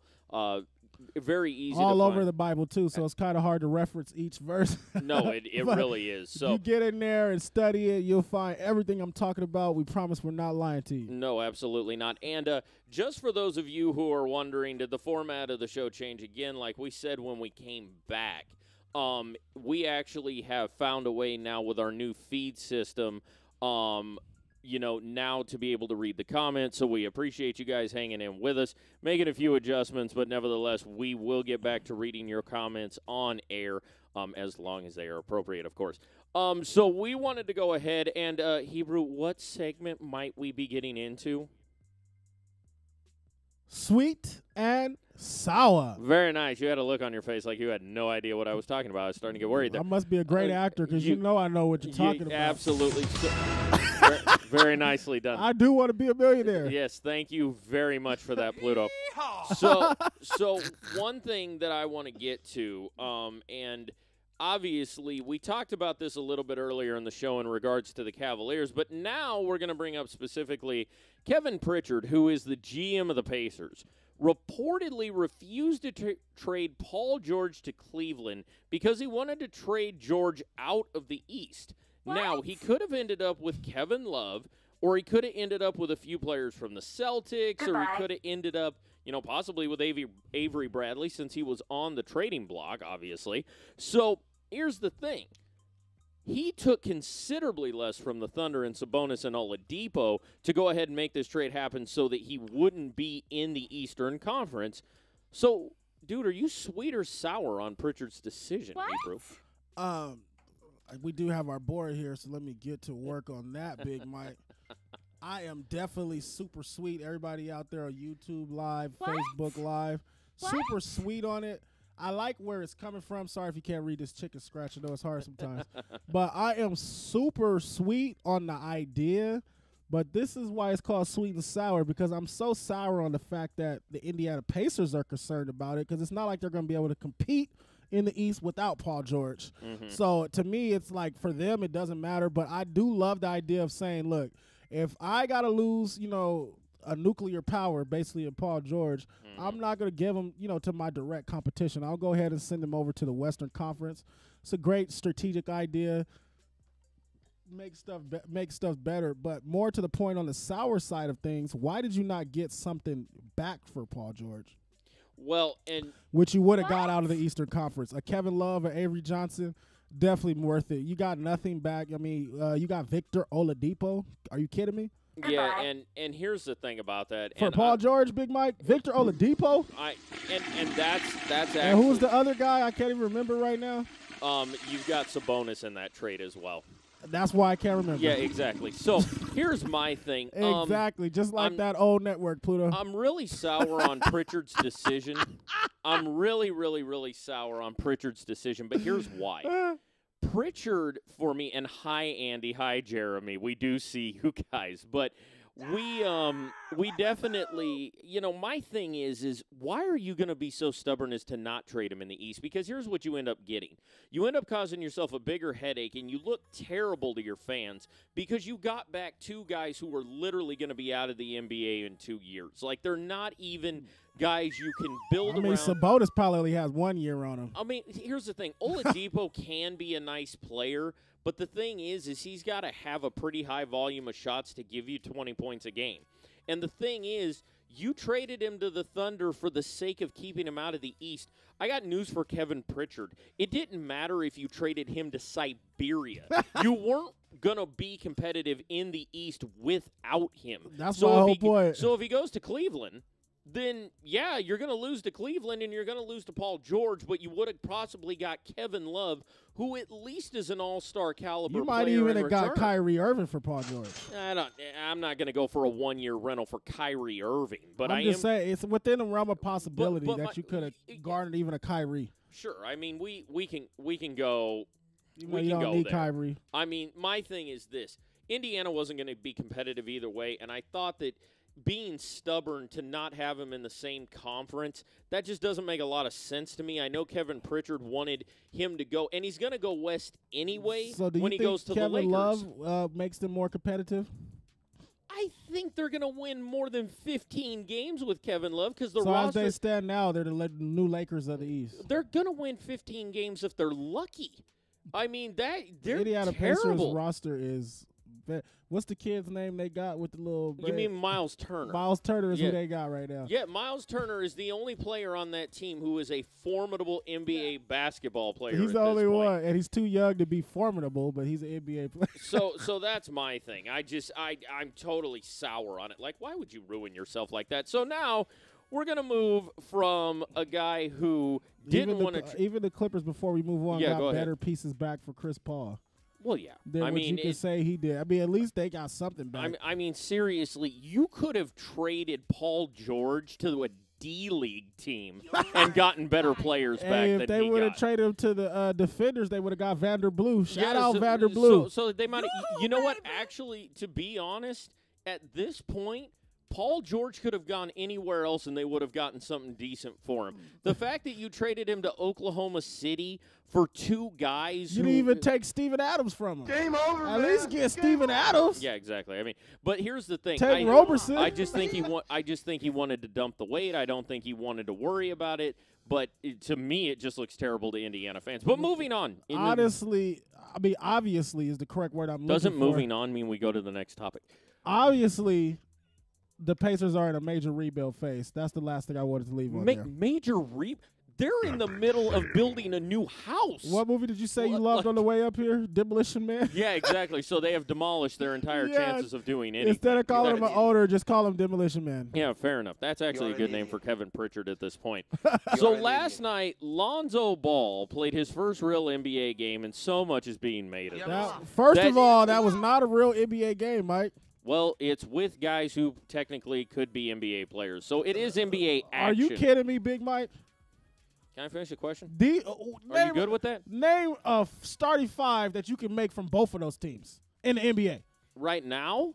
From the Clippers and the Lakers summer team. Okay. And people, you know why I'm doing this, because what Big Mike is doing right now is loading this question of sweet and sour. I am not loading this and question. I do not like it, Big Mike. How dare you? I'm not loading. Oh, yes, you are. No, Continue. I am not.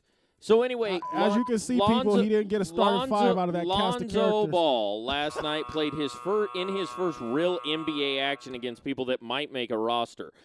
How many people are going to make a roster? Maybe 3? No, easily 5 or 6 of those 4. guys. 5 or 6 of them, easily.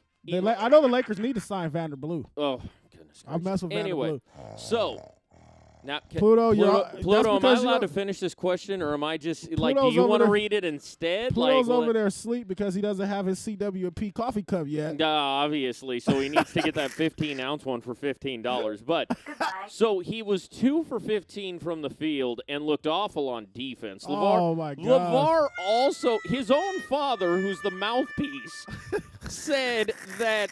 Said that it was the worst game he's ever played. So apparently in AAU, he didn't have one of those classic games where he turned the ball over 31 times. And oh, wow. Is that in the stat line? And he essentially said no one else wanted to take those threes at the end, so Lonzo had to. You know, the cool part is I'm sure somebody else would have taken them if given the opportunity. But here's my thing, and I'll go first because I already know what you're going to do. Are you guys sweet or sour on this being a preview of Lonzo's rookie year? Oh, I don't need the pad. I 100% am sour that this is a preview of his rookie year. Look, we can't judge this off one game, okay? We cannot judge an entire rookie season off one game. He's going to play better. But here is where the alarming part of this is.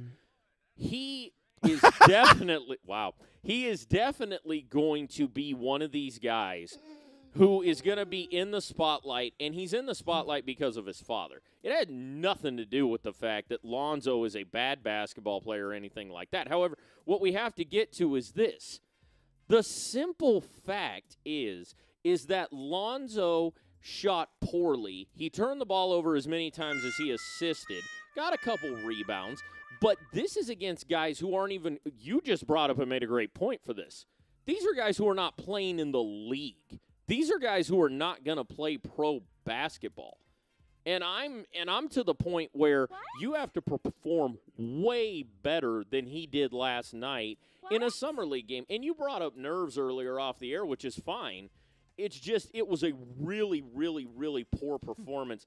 And outside of the alley-oop to Brandon Ingram, no one can really bring up a play in that game. But I'm never talking to you on my write-up before because you're preempting. You're preempting everything I have to say because you have prior knowledge. No. He debate bombed you. This is how he plays the game out here. He hijacked your debate. Hey, Jeremy, we are talking Summer League basketball because Summer League basketball is awesome. Wait till we get to the big three. Chris Lemoyne, I mean, I know you're not still talking about the Clippers when the Lakers are, dealing with Lonzo Ball, as Big Mike has laid out, preempting my whole debate. He's worse than Donald Trump. But this is not a political show. Anyways, NFL predictions. I think we'll get some NFL predictions coming for you next week, Jeremy. What am I talking about? I don't know. Anyways, I'm definitely sour on Big Mike's question about is this a whole view into his career coming up here as a rookie in the NBA. And like Big Mike was saying, Lonzo Ball, to me, the problem with Lonzo Ball, and even last night I saw it all over his face, was his father. Shout out LeVar Ball for, getting his kid as the second-round draft pick in the NBA. That's an amazing feat. Raising 3 sons, amazing feat. They haven't been in trouble from what I've heard. But what you did is what we've been talking about since we started CWP Nation. You made it too hard for your son to be as great as he may be. Like, I don't know because I haven't seen his body of work, but he could be just as great as what you're telling us, but you're making it too hard on him. And this is what we were talking about the whole exact time. I was sad to see it. And what I will say about the kid Lonzo Ball is he has great court vision. This is what I liked. And I was very surprised because this is what I've been waiting for to see what Lonzo Ball is going to bring to the table. And from the point guard spot, this is an essential, number one quality that you need to have. And the reason why Big Mike had to talk about the lob he threw to Brandon Ingram is because this was the first play that he had in the NBA, as Big Mike was saying, not really the NBA. But the pass that he threw was a very high degree of difficulty. It took a lot of moxie just to get the pass in the air, let alone make it on point. And when you see that connection from a Brandon Ingram and a Lonzo Ball, the future looks bright to me for the Lakers. They got a little junior Lob City coming up. Yes, he had a horrible night shooting. I do agree with LeVar Ball that he took a lot of shots that people just didn't want to take. That's what you deal with when you got to be the guy on the team. But I saw the first game as nerves. I'm anxious to see what he's going to do tonight. I actually think the kid is going to be a quality player in the league. I can't wait to see what he does, this first year. And to me, he does have the potential to be, a great player in the league. Well, and I agree with all that. And I think, speaking more to what Pluto just said, like, LeVar has made this harder. Like, this is – and regardless of whether you like LeVar Ball or not, there is no disputing the fact that LeVar Ball has made the pressure that is on his son that much greater with what he's done. It has nothing to do with the fact that I don't think Lonzo's going to be good. I just think it's the fact that his father has put expectations in place that go with a number 2 pick. He spoke that into existence, supposedly. The problem is the number 2 pick, the expectations for that position is you're a game changer right away. Lonzo's going to get better, and it's one game, and it's his first time in the NBA. But here's the thing. Lonzo has to prove it when we get to October that he can hang with the big Who was the boy. number 2 pick last year? Number 2 pick was Brandon Ingram last year. So just from last year, Brandon Ingram, this is why I bring it up. What we saw from him last night was a much more improved player because he went through a year in the NBA. Okay. and this is what's bad for the Lakers youngsters. Yes, you're going to have a lot of playing time because you're on a horrible team. But you're not going to learn much because you're on a horrible team. So we have to give these guys the learning curve that they deserve, being the number 2 picks. Brandon Ingram was not an instant game changer. I think Lonzo Ball has more potential and more of a skill set to change games and win games than a Brandon Ingram, just based off of his height at the point guard position. He has strength at the point guard position. Defense, he definitely needs to work on. I would stick to the mid-range game, which I think he's a little bit better at than taking the threes, which I'm sure he'll adjust to as he's in the NBA. And keep in mind, he's coming straight out of the NCAA as a freshman. That line is a little bit closer than the three-point line in the NBA, so he has to adjust to that as well. But, you know, I'm not saying Lonzo Ball does not have the ability to impact the Lakers this first year out. No, and I think he can impact them. I just think your point is very valid, and the one that I made last week, who's going to do the scoring for this kid? Like, when you're talking about the fact that Julius Randle going to have to step way up. Well, and so is Brandon Ingram. Brandon Ingram, it was in a year as a rookie where Rookie of the Year was up for grabs. I mean, Embiid got hurt, so that basically put the award up in the air. And Brandon Ingram, you know, he's improved. I say Julius Randle because this is his 4th year in the league. Well, and I would say so too. So but he needs to. It's time for him to produce. But I think what's interesting about Randle is it's what his motor's going to allow him to do, because there are nights where this guy's had 23 and 18 or had a 20-20 or done things like that. So he's got to be more consistent. I completely agree. But the scoring on the Lakers has to be more consistent as well. Brook Lopez. From all positions. Don't do that. I'd take a Vita Brook Lopez is good for 20 a night. I would take a Vita Zubats over Brook Lopez. All right, I'm done. Pluto, it's time to kill the feed. So time to cut the show. You're really going to disrespect Brook Lopez with a Zubac? Really? Dog. Do you really believe this? Brook Lopez is going to give you 20 a night, especially on the Lakers. Are you telling me that Brook Lopez is averaging 20 points a night right now? On this the Lakers, season? He's averaging 20 points. Is that a guarantee?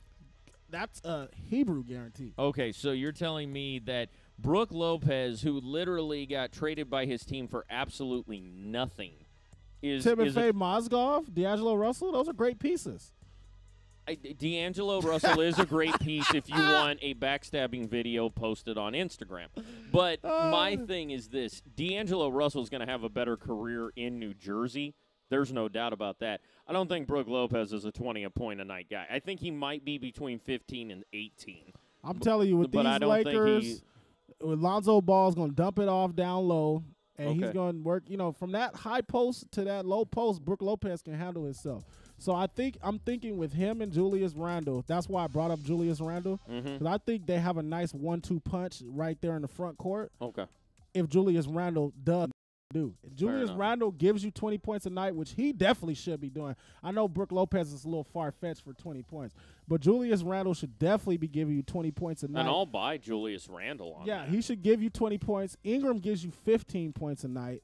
You got a decent, you know, you got some assists for Lonzo to at least average 7 to 9 assists, which can make him the Rookie of the Year. Well, and that's very true. So we are going to have to leave it there. Obviously, we appreciate everybody tuning in tonight, whether that's on Roku or the TuneIn app, actually, and you can catch us at FYIministry.com as well. We are in the FYI studios. We are also on NBVA Radio, Not by Brett Alone, Power 102.1 FN out of Atlanta and Boston, and our live streams are on Facebook and YouTube.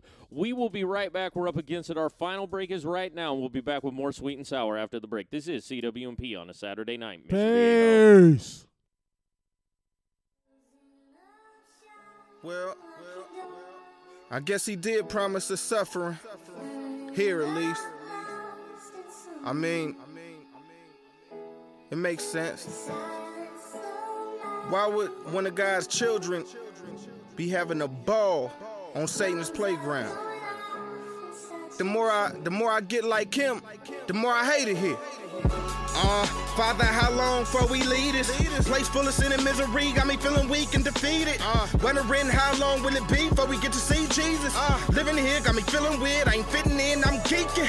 In a world that I ain't of. I'm an alien from a place where they love praising them, in a place called USA where they say they with them and they ain't. May as well be a dang nation, a straight atheist. I'm amazed at the way they could just play with them, no one that dare say anything. But you say anything about a gay, they want an apology right away. How does that sound for I back down to be quiet? I'ma die today. Christ reigns, ain't nothing changed. I don't hide, I don't tuck away. Meek, but I'm no buster, man. Sucker must've went the other way. I'm feeling like the last of a rare breed that still cares in the world of the carefree. And running this race ain't easy on bare feet, but I'm covered in the blood like medium rare meat. So the good fight, I'ma fight that. Hit the ground, bounce right back with a band-aid and an ice pack, waving that blade in a nice rap. Bit to the rhythm of a hi-hat, kicked and delivered on a 5-track. Rip to my diamond, I'ma try to kill it like I'm in it for the combat. The end is just a new beginning for the Christian. So when it's finished, we just started living. Let's get it.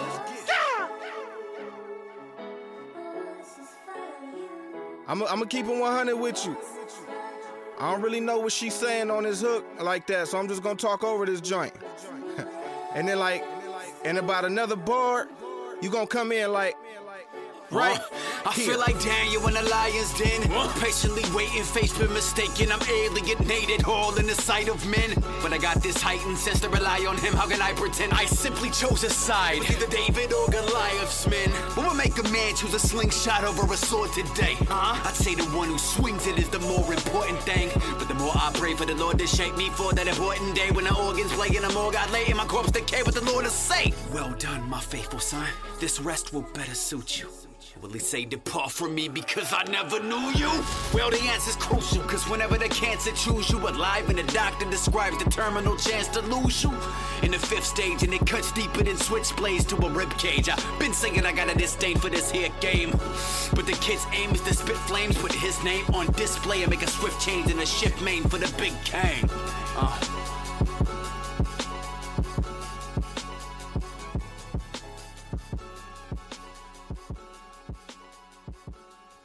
What up, Fally? You are here live, with CWP Nation from the beautiful Mission Viejo, California, FYI Studios. What up, Gerline? Picasso, what up? Thank you for carrying us on Not By Bread Alone Radio, Power 102 FM. We see you. Thank you so much, everybody in Atlanta, Miami, and Boston. I know you might have heard us disrespect your cities a little bit, but it's all right. It's all a hot, sports debate. If your team ain't hot, right into the ownership so they can get hot. Shout out Whipped Up by Whitney. Check that out on Facebook for any type of baked delicacy for any event. Shout out Cloud Crew 417 for the best, clothing from Christian point of view. It's all about the faith and Jesus coming back. 1 Thessalonians 4:17. Some great music. Shout out Pluto, man. Great, awesome producer. Platter on Pluto.com. Shout out Big Mike, man. If y'all didn't know, he's the writer of the show.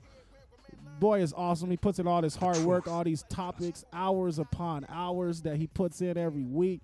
Sweet and sour. Where are we at, Big Mike? Well, we are, I want to shout out Jeremy Farding, who is a friend of the show, and we always appreciate you, Jay.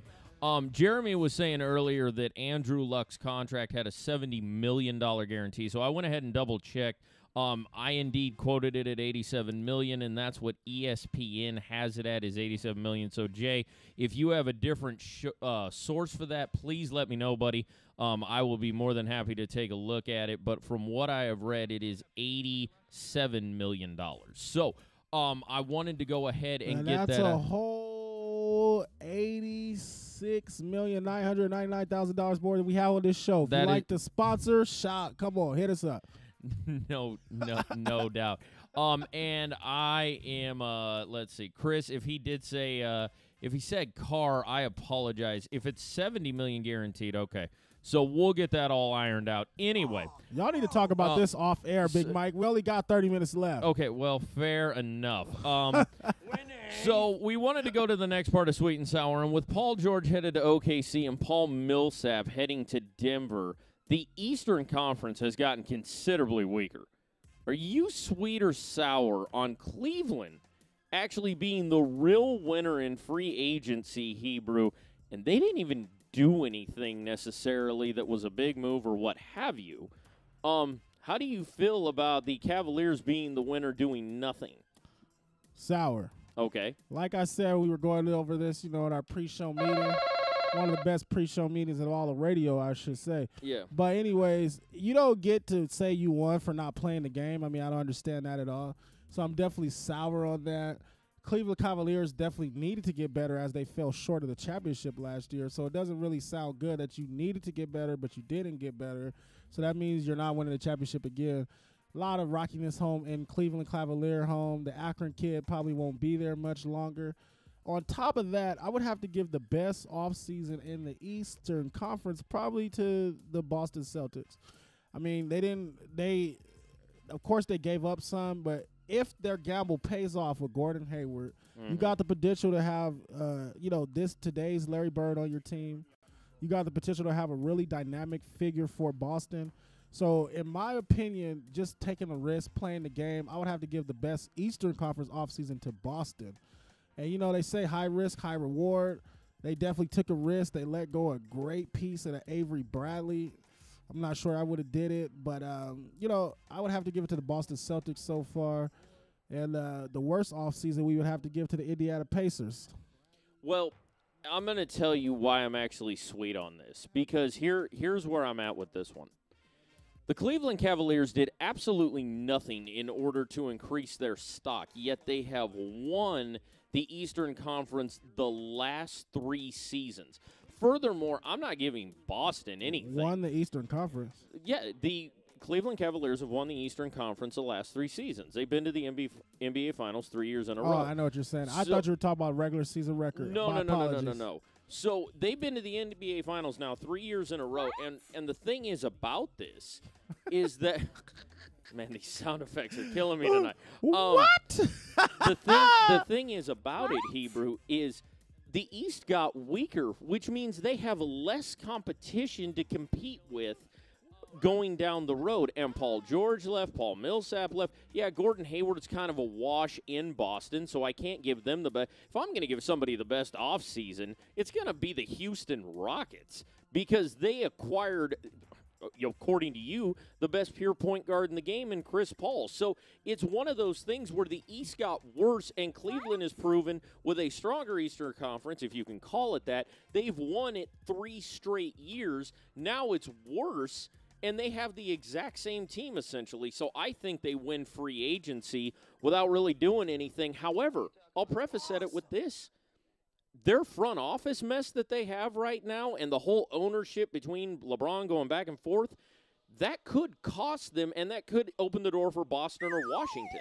So if you lose LeBron James because your front office shenanigans, well, then it's a whole different thing. thing. Even if it doesn't happen this season, it happens next season. It was a result of this offseason that he would even be and that's fine. Next year. So and if LeBron actually leaves, then we'll go to that. That would automatically make it the worst season, even worse than the Clippers. Yeah, no, and look, I'm not saying that if LeBron leaves that isn't going to change the outcome of this. What I am saying to you is that in regards to right now, I think Cleveland's winning the offseason. However, and that's just me. You can't win for not playing, Mike. I understand, but if you don't play and everybody else gets worse, then I mean, you didn't really lose either. So, we'll agree to disagree on that one. I mean, that's kind of where it's definitely not uncommon. No, it's not uncommon at all. So we just know the fans agree with Hebrew. Oh, fair enough. Well, anyway, so Tom Brady recently stated that his goal was to play until age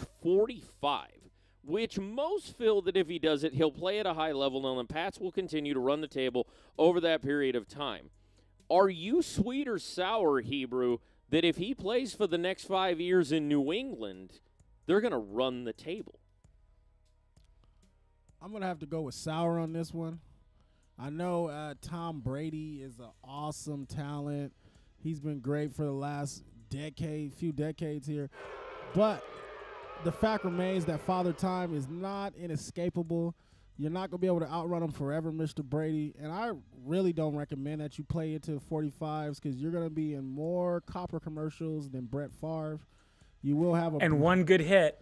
That's it. And the older you get, that one hit, I mean, I play with guys at the gym all the time. They say, I'm an old man. It takes me longer to heal now. So that one hit can really change your life. It can change. This is what's more important about that one hit that Pluto brought up. This is going to change your quality of living for the years that are going to be longer than 45. So would I keep risking my body for that long when I've already – Tom Brady has nothing to prove, folks. And that's the number one point I like to make here. What do you have left to prove? You pulled off the greatest comeback in NFL history. Shout out the Atlanta Falcons, 28-3. Or shout down. But you have done so much in your career. You're obviously one of the most prolific quarterbacks to ever do this. Mm-hmm. Your ticket to Springfield has been punched. So what do you have left to prove? Go enjoy your money. Enjoy your family. It's time for you to retire. Let somebody else do it. And this is all because of the fact that you don't want to take that risk. You've made it through the NFL fairly, healthy.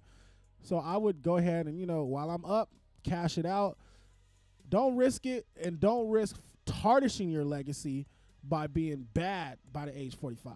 Well, and those are all very valid points. However, I think Tom Brady would take a lot of offense to the fact you just compared him to some old guy at the Y. But I'm going to actually... Oh, he's going to be that old guy at the Y shortly. Well, what I'm going to say about it is this.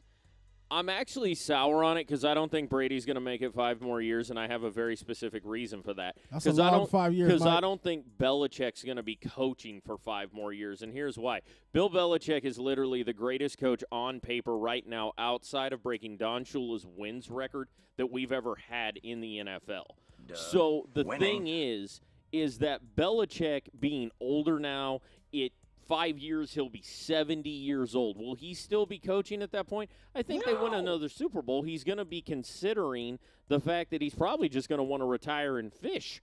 Eventually you get to the point Don't you want to enjoy your life? Exactly. And for Tom Brady, you've proven everything you need to prove. Here's the thing about Tom Brady, and everybody talks, well, he's not the GOAT, it's Aaron Rodgers, or it's Peyton Manning, or it's Joe Montana. Here's why Tom Brady's the greatest quarterback to ever play football. Aaron Rodgers? People say that over Tom Brady? Doug Gottlieb actually said that on Fox Sports Radio. People in Green Bay. Yeah. Did he lose his job for saying that? No, he did not. I can't get past that. How is Aaron Rodgers in the conversation of GOAT? Okay, well, we're not. What is the reasoning for this, Mike?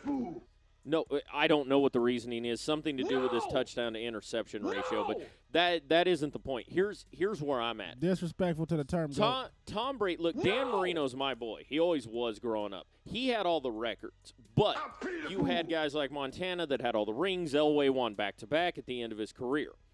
Tom Brady has 5 rings, 4 Super Bowl MVPs, 2 NFL MVPs. Then on top of that, he's an all-pro perennially, which is something you can't say about very many people that have ever played pro football. And he's got the numbers to go with the career. So he has all the facets, the titles, the numbers. He's got everything that you need. So does he have to prove everything at this point, or anything for that matter? Not really. Absolutely nothing. I think at this point in his career, he doesn't really have to. And I think that we're really spinning our wheels if people think that Tom Brady is anything but the greatest of all time. However, I'll say it simply again. I'm sour on it because I don't really honestly think that Bill Belichick's going to be coaching 5 years from now, which I think incites Tom Brady's retirement. So that's the reason that I'm sour on it. So the final topic I want to get to tonight, and this one's kind of a fun one, and that was Sweet and Sour, by the way, sponsored by the CW&P Coffee Cup. You can buy it in 10 ounces for $10 or 15 ounces for $15, and we would very much appreciate the purchase. You can also donate to the show if you like the ministry we have here. We absolutely would appreciate it. That would be cwpnation.com, and you can find us on there. Obviously, we appreciate all of our listeners, viewers, however you're listening to us. We're always very appreciative of that. And I want to get to this because before we move on, we got to shout out some of our fans. Go ahead and shout out, please. Definitely think Brady will. We got Chris Lemoyne who thinks Brady is not going to play unless he thinks he's able to compete. So I guess he's refuting, especially what I was saying, that he feels like Brady will be, still at the top level at that. you know, that time. Thank you, Andy, for sharing this to your family out in Atlanta, because we definitely want to clown them as much as possible for being the victim of the worst comeback in NFL history. That's horrible, Atlanta. You guys show some pride on the football field this season. And, can I actually take a second? Because Yes, I want to thank some people.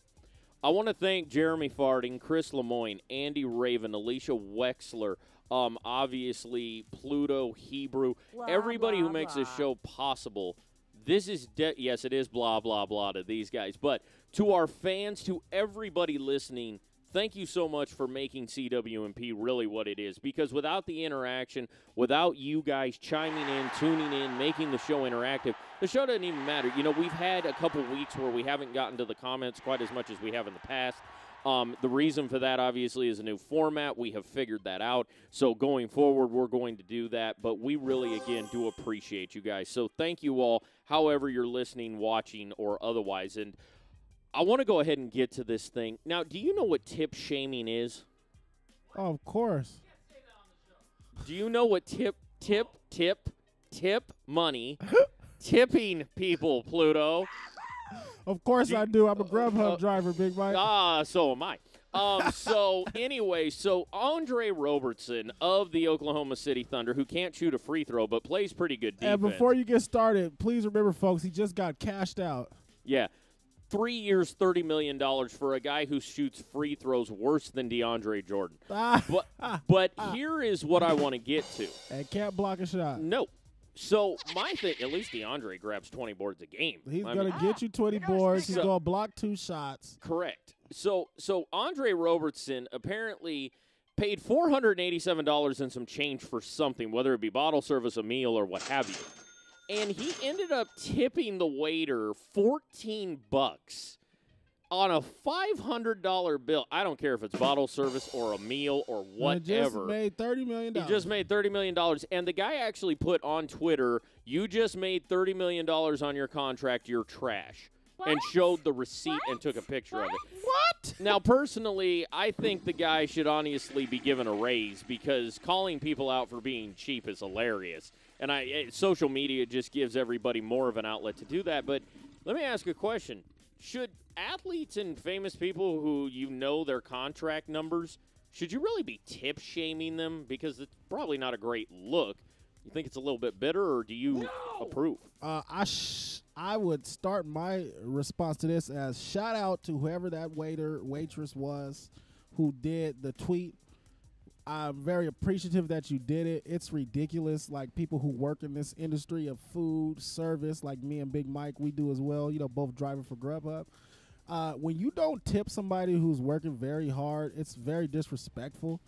So for the simple fact that you're, you know, if you don't have it, like Big Mike, we were even talking, you know, I dropped off an order to a kid. He didn't tip me. I don't care. He's a kid. They don't have no money. But when you know somebody is like making the money, you know, you're able to waste $500 at a restaurant, your tip should be somewhere within the 15% range of that $500. I mean, that's just standard tip etiquette. Since you want to talk about tip shaming, Big Mike, let's talk about tip etiquette. So when you have great service and you receive something that you enjoyed, and like, how could you call? Like, I'm sure he'd be trying to stunt, you know, to his family members, I got it, this and that. And I don't want to hear you even making $30 million when you're so stingy enough to tip somebody $15 on a $500 order. To me, it's ridiculous. Shout out that waiter. Shout out that waitress. I wish I had you on Twitter because I'll definitely follow you today. Well, here's my thing. First of all, tip and what they call tip shaming, this actually goes 2 ways because there was a very recent tweet, I think a couple months ago, where Popovich supposedly tipped a waitress $5,000. So here's the thing. That right there is tip dabbing. Just because somebody has a lot of money doesn't necessarily mean they're going to tip you. I think it's interesting that people are calling people out for being cheap who are famous, and this is kind of the problem. When you know what somebody makes, you're going to automatically assume. I'm actually more impressed that the waiter knew who Andre Robertson was without his Oklahoma City Thunder jersey on. So, Mike, if you're the waiter, you're perfectly happy that some guy who makes $30 million gave you $15? Well, let me put it this way. If it was bottle service and all I did was hand the man a bottle, that's all the work that I did, then, yes, I'll take $14. Have you ever worked in that field before? Yes. Will you work? Okay, people, we're going to go to something that we have to talk about. Will you work in that industry of the clubs, which I don't recommend on this show, bottle service, gambling? Right. When you're in Vegas, my wife worked in the industry before she ever met me. These people were not rich. They were not famous, and she was leaving with $1,000 a night, okay? So when you're talking about bottle service, handing people a body, yes, you should tip at least he should have gave the dude $200 just for handing him a bottle. Yes. Well, because you got it. Floyd Mayweather, shout out Floyd Mayweather, who everybody hates on. Whenever he walks into a restaurant. Should have lost to De La Hoya. No, thank you. Whenever he walks into the restaurant, folks, for everything that people got bad to say about Mayweather, Money Mayweather, he loves money too much. Any restaurant he walks in, whoever is in there, the tab is his. That's what you do when you got money. Okay. So I'm sure the tip is much nicer, Big Mike. That's all I'm saying. No, and I'm with you because I live on tips too. I mean, I honestly, you know, I love to get tips. Not by tips alone. But what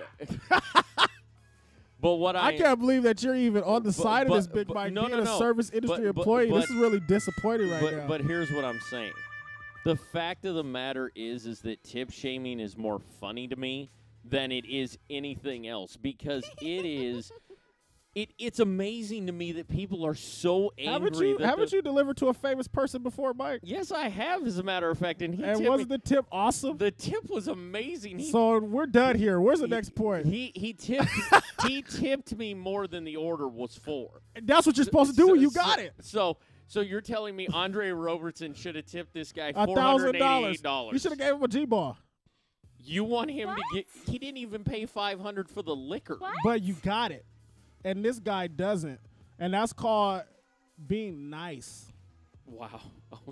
I guess I just don't understand. Big Mike, you just said you got tipped more than your order, so why can't somebody? No, the dude you're talking about is not even making $30 million for 3 years. I'm not saying that he has to, but I'm saying that I love the comedy aspect of it more than It's not funny, Big Mike. That waiter has some kids that need some milk and some bacon and some bread and some new shoes and some turkey and some beef. Do we have a soapbox for him? Like, seriously? Like, are you kidding me right now? Like, and you got 3 little ones whose bellies need to be filled up. You know what? I'm not hating on the guy either way. I'm just saying that when it comes to tip shaming, to me, it's hilarious. But that's what I will say on it. That's right. That's how they sound, and Pluto. That's what it sounds like when in you're my house. at the house, that's exactly how they sound. Feed me Seymour, but they're your kids. Yeah, no, it's... Just out of curiosity, how much should you tip just in general, just as a common courtesy? Tip etiquette is 15%. Okay, so we're on the same page there. I like the 18 to 20% range. I'm actually for the 105% range. No, that's outrageous. We're dealing with You just asked for that for the guy who tipped Robertson. They got that thing at Chili's that you tell it how much you want it to tip. I always do 20%. Well, I mean, see, Pluto, can you order Grubhub from me, Pluto?